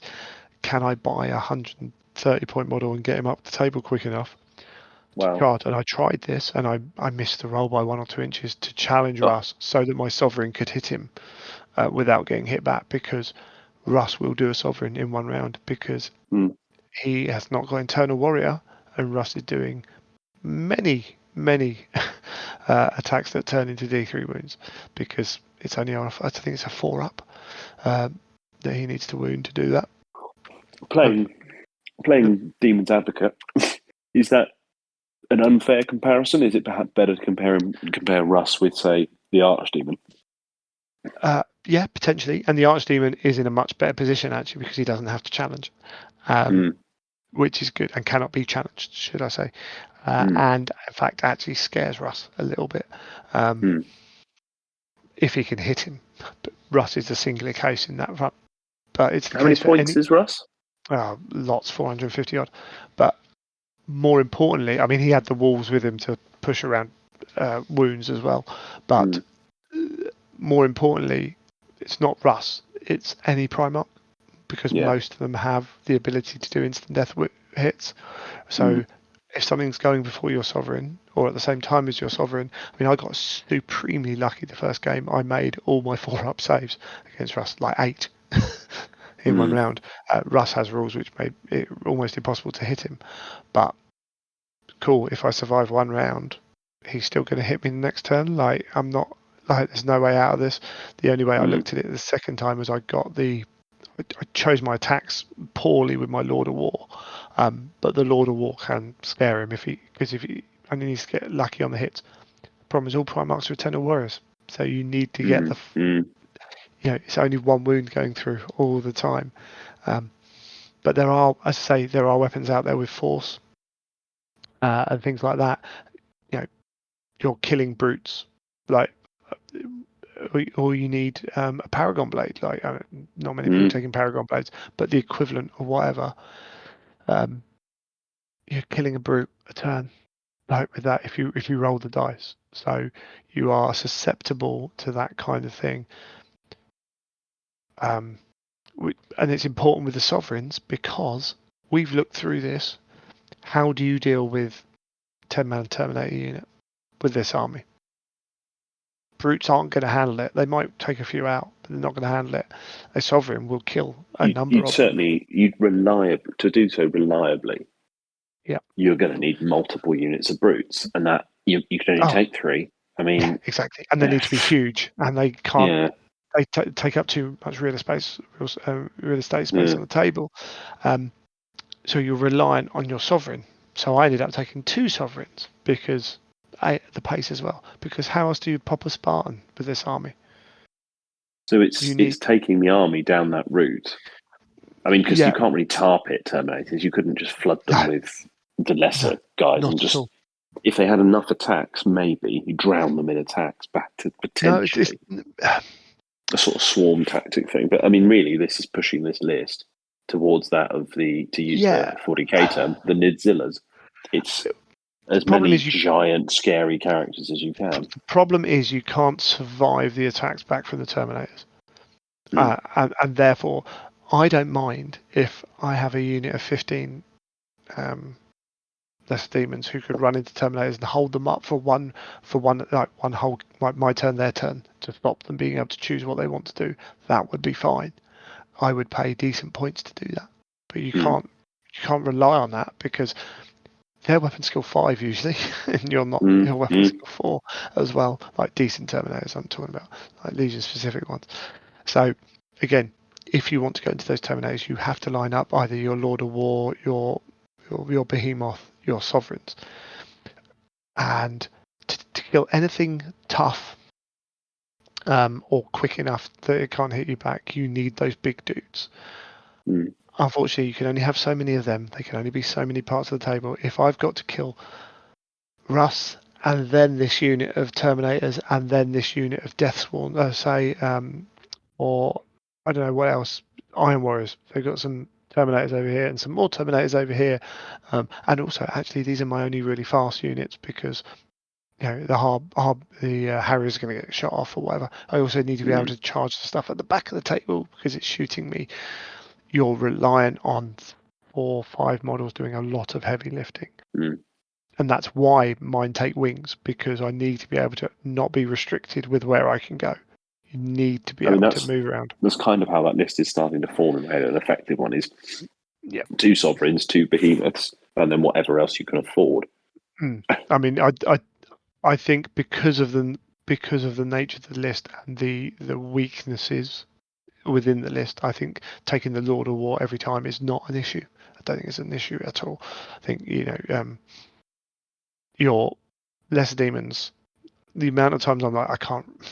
What do I want to do with these guys? Stand them in cover But that's until the I can problem, take isn't it? objectives. Uh, It's suggesting that this list has yeah, only got sort of one yeah.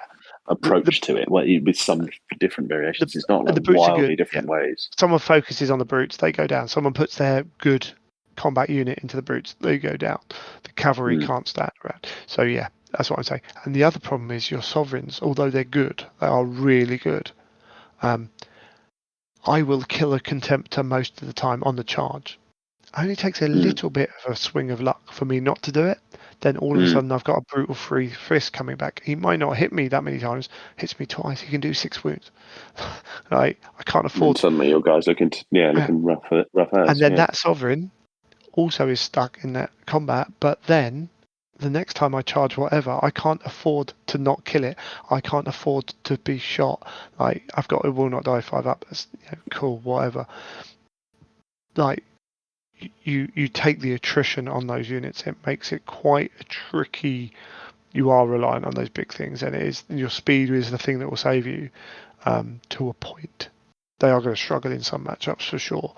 Primarchs scare the hell out of me. What do you do? Like, you know, Mm. it's one of those things. I was looking at Russ and I was like, can I avoid him? But he's so quick, and the spatial reaction is so powerful if Russ is by himself. It's amazingly ridiculous. The second game, again, I moved up and made sure that my Harriers were behind my Sovereigns, knowing that no one was going to charge me that turn 1. And then turn 2, before I moved my Sovereigns, I surrounded Russ with a ring of Harriers so he couldn't use his reaction to charge me, and then I can move Mm. my Sovereign somewhere else. But I'm giving up a 150 point unit to do that. That's fine. I don't mind doing it, but that's one of my flying units again. Like, and all of a sudden I'm running out of stuff again because swarms are great, but they're not going to do anything, like apart from hold objectives reasonably well. Cavalry's not going to do much. Your beasts, I mean, they're cool, but they're not. They can't be relied upon to do anything beyond the basics. And Have you played unfortunately, you've played Demons presumably predominantly in a standard 3,000 point yeah, standard Force Org type game? Have you 3,000. played them in any kind of? I mean, I'm just wondering if some of the other game No, formats would kind of I think Zone lend Mortalis themselves is to this. worse Yeah.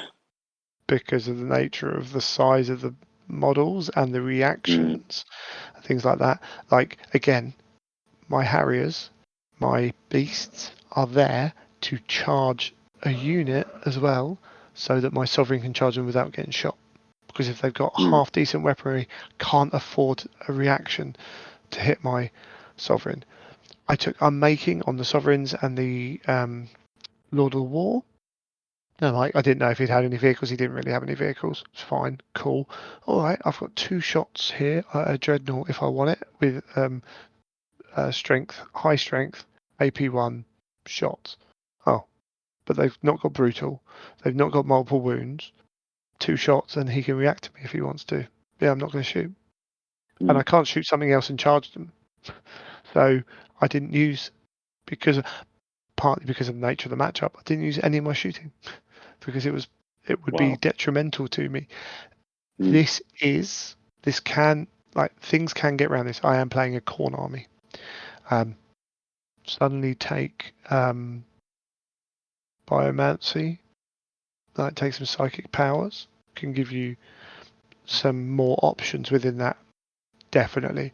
But you are still like you're taking those psychic powers on those characters who, again, you need to be up the table quick because you haven't got a lot of shooting, so they need to be pushing up. I found a lot of the time I was running all my units because I'm like, I might as well run them because I need to be able to know where I want to put them.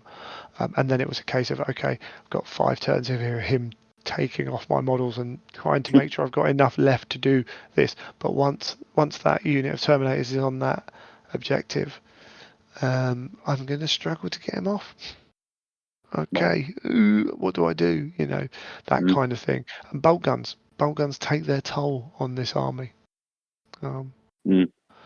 And because it is a very different type of army, but yeah, it does seem it's certainly challenging. It's because not. It requires quite a bit of thought to get yeah, this to work. yeah, because your good things are all big or elite stuff. There aren't that many models. A few bad dice rolls can make a big difference. So you got to be aware of that. I mean, there are weapons out there that are strength 12. Like you don't want your brutes being shot by them because it's instant death in them. Like one librarian can ruin your day in combat with a few good hits, that kind of thing. Yeah, it's a tough army to play. I think they are definitely compared to where we were in first ed. They had a massive advantage of they didn't work like any other army. Your guns that you want to take against demons weren't necessarily the guns you want to take Space Marines. So not only were they a tough army, and their strength was their durability in first edition more than anything else. Was that people will tell you how scary they were at certain builds and whatever, but it was the fact that they all had 2 wounds and you could re-roll your invulnerables if you're within warp rifts. You can't deploy warp rifts now. There are ways to deploy forwards, but you're setting units up on the table in the movement phase. Do you want to invite more shooting into you? This they don't work like that anymore at all. And you have to play around that. And this is why, again, things like, can you afford to not have move through cover? Like you've got no grenades. Like if you're charging into cover, you're initiative 1, and Space Marines are going first. You've got a 5-up armor save. Like it's tough. Just It your is. It is. sovereign. There's some difficult choices Your to be made. Your sovereign doesn't have grenades of any kind. I'm trying to think if there's anything. If you charge into cover, you're initiative 1. I'm trying to remember if monstrous might get around that. But that kind of thing cripples you because, as I say, you can't. those big units need to be killing stuff and moving on, or being stuck in very big combats. They can't be in combats with stuff that's going to like contemptors. Two contemptors charge, and this is why I choose flying, because I'm trying to put my models in a position where I can't get charged by two contemptors. Charge one contemptor into my Lord of War, I've done it. Chances are I will kill you unless you get really lucky on your saves, which whatever, if that happens, doesn't it? But I can't afford to let you charge me with two because I can only kill one. So yeah, my Lord of War was flying, my Behemoth was flying, my two Sovereigns are flying, and I need some flying units with them. I might have to invest in some flying beasts. I don't know how I'll do that with Khorne, but they could be useful. They are tricky. They do require some. I mean, that's kind of you don't want them to be no-brainers and straight, just point and shoot kind of thing. They do get a point and release, but it does seem there's some serious thoughts have to go into how to they do use get them, that particularly benefit compared to before. with the Chthonian missions, which are only 4 turns. Which again, I mean, we also played a game where there were very few, if not, there was one objective in the center of the table, which meant we had to move into that area, which is again not good. I've got a large army. If I can be separated out, maybe that helps, because I can move to a part of the table and try and control one side of the table and stop him getting in, but potentially giving up a lot to do that. But one big objective mission in the middle is not a good thing for this army, as far as I can tell. And Kerry, friend Kerry, Alex has played with Carbander a lot in first edition, played Khorne, and Carbander can just get challenged out. You can't charge a unit of 10 lesser demons in, so it's a liability almost. It's a really hard one. Again, I think I fear for a demon player who comes up against an army that has fearless terminators or stubborn like everywhere, because you are just then, and it's not easy to do against a good player. But I was trying to line up 2 or 3 units charging into something, because I need to make sure, as I say, if I hit a unit, if I hit a powerful unit, I need to make sure I can do enough damage to it before it gets to hit me, because I cannot afford to keep taking blows. But there's loads of stuff you can do with the sort army. of feel like that's okay, but it really is more a modelling, and it's a labour of love type army, isn't it? But I don't think it has to be. I think it is missing something. I think, but there's no reason why it couldn't be both. It doesn't have to be the best army Absolutely. in the game. Ideally, it would be both. Yeah. I think it could be better. I think I understand having no champions. I don't necessarily think it's a bad thing though to have like some kind of model that leads a unit. That makes a decision for that unit. That would help. It's weird how much of a little change would relieve some of that pressure of having to be exact with everything. I say they do just die without the armaments are cool, but the one thing I haven't said that I kept thinking I was going to come back to is one artificer sergeant in a unit can basically block up anything but brutes and above, because you have no Which AP2. this army can't really afford to have happen. No, absolutely. You charge 15 lesser demons into a unit, one artificer champion that makes a lot of saves, neuters, because you say, yep, I'll take all your AP3 hits on that one dude. Cool. And it's only 6s to wound. There might only be 4 or 5. You can easily save them all. And then you've got 3 up saves on the other. You lose a couple of models from a unit.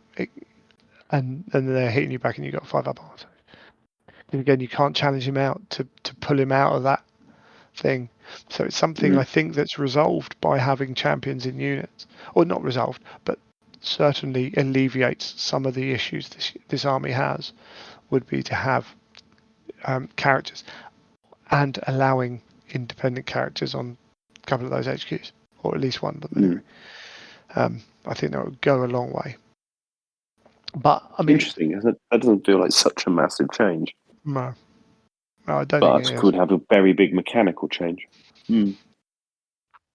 I still don't think they'd be great, but I think it just allows you more play with the army. Mm. And again, I say I haven't played with psychic powers. I'm sure there's like callbacks can have biomancy. Like you want your 106 or whatever it was, 106 las cannon shots to be even harder. Put his toughness up. Mm. I know, might be gargantuan, might not be able to be changed.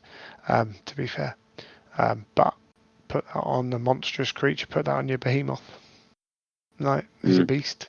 Like um, it, to be fair, I mean the one thing is you put higher strength on lesser demons and take a big unit of them. You're wounding on twos. Lots of stuff on twos. You're getting a lot of hits through.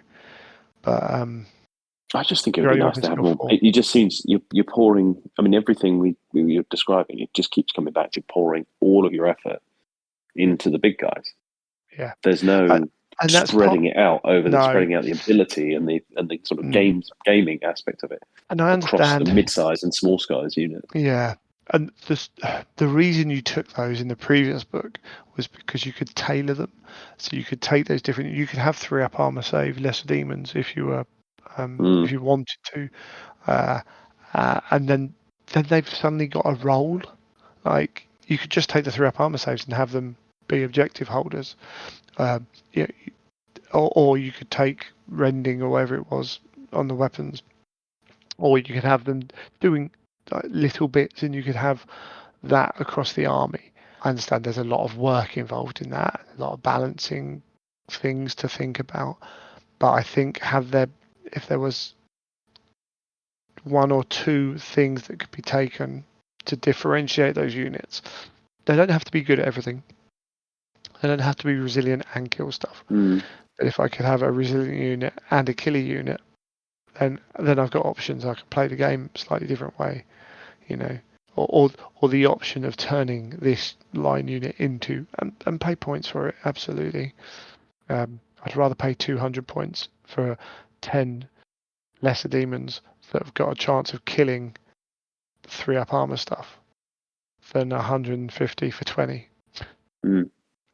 Because what are you going to do with them? You know, hey, it's an army that faces a challenge at the moment, and that's again, it doesn't need to be. There's no problem with it being below par, but you hear a lot of militia players at the moment.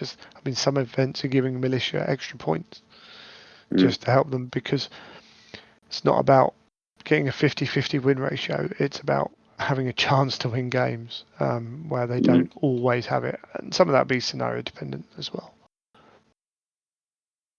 But Interesting. Yeah, but there's so much scope with demons, and they're so cool, and they are integral. I wonder if this gets revisited in a campaign I book think at it will some be. point. I think it's going to That's become my something hope. else. I think this is only a starter. I think. Yeah, I don't think this is anywhere near what they want to try and do ultimately with different flavors of demons. no, I hope not. No, I hope not because it's. I mean, it's not like the whole thing's rubbish. I'm not saying that at all. There's a Oh, it's framework not at there. all. No, I don't think it is. But it's just, I just think there's some small tweaks would really elevate it to a whole other level. Yeah, yeah, absolutely. Cool. I think we're just going to have to leave it there. It's late. We recorded this way longer than we thought we would. Shocker. But we can maybe next episode we can just do a little bit of a talk about how we'd go about armies, demon army. I would very much be keen to talk about the modelling part of it and Cool. hear your thoughts on that and how you approach that in your own army and what else is out there. Yeah. Well, actually, that's a good point. Actually, so next show, which will be the first of the year, we'll add that on to what we're going to do. It's going to be a bit of a mishmash of that episode. If you have a demon army or ideas for demon armies, please show them to us if you want. Send them on the. I'd Put them love on to see them. Facebook. I mean, I'm Send going them to on be doing some Instagram. searching for that episode anyway, but I'd love Yeah. to hear what people's thoughts are.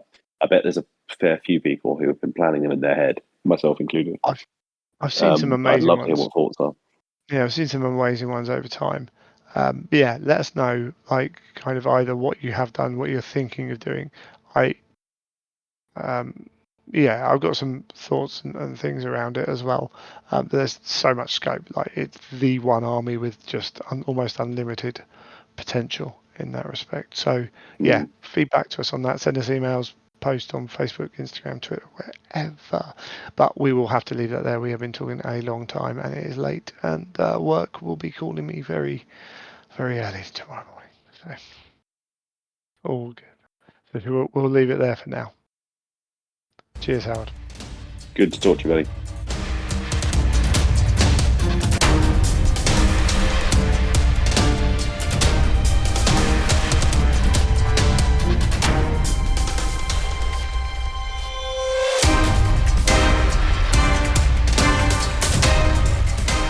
Thank you for listening to another episode of the Imperial Truth. If you think we are completely off our rocker about the way we talk about demons, if you think we missed out something, or there's options that we haven't seen, or what have you, then please feel free to get hold of us. Also, we are going to be looking at different models and lines that we can use to make demon armies. So if you would like to get hold of us with your examples or ideas, then please feel free. That'll be great to hear from you. You can email greg@theimperialtruth.com, and that goes for ideas about suggestions or just general feedback as well, or questions. Considering doing a questions episode, are inviting questions in for next episode. So if you feel like asking us anything, please feel free to ask us there. You can also write on the Facebook page, or the Instagram is Greg at the no, sorry, it's not at all. Instagram is at Child of Fang. Twitter is Imperial_Truth. I've looked at and joined a couple of the other social media sites, alternatives to Twitter, but so far they don't work as well, or just not getting the same kind of back. Frankly, even though Twitter is, well, what it is, shall we say, it's still the best of those types of those sites. So I'm not migrating everything over yet. But yeah, as I say, yeah, feel free to send us any questions or anything like that, any feedback at all. Next episode, so we should be doing the demons, and we should be doing some questions, and we've got something else lined up as well. But I think that's about all we need to talk about at the moment. Apart from just to say, if you celebrate Christmas, then I hope you have a really great one.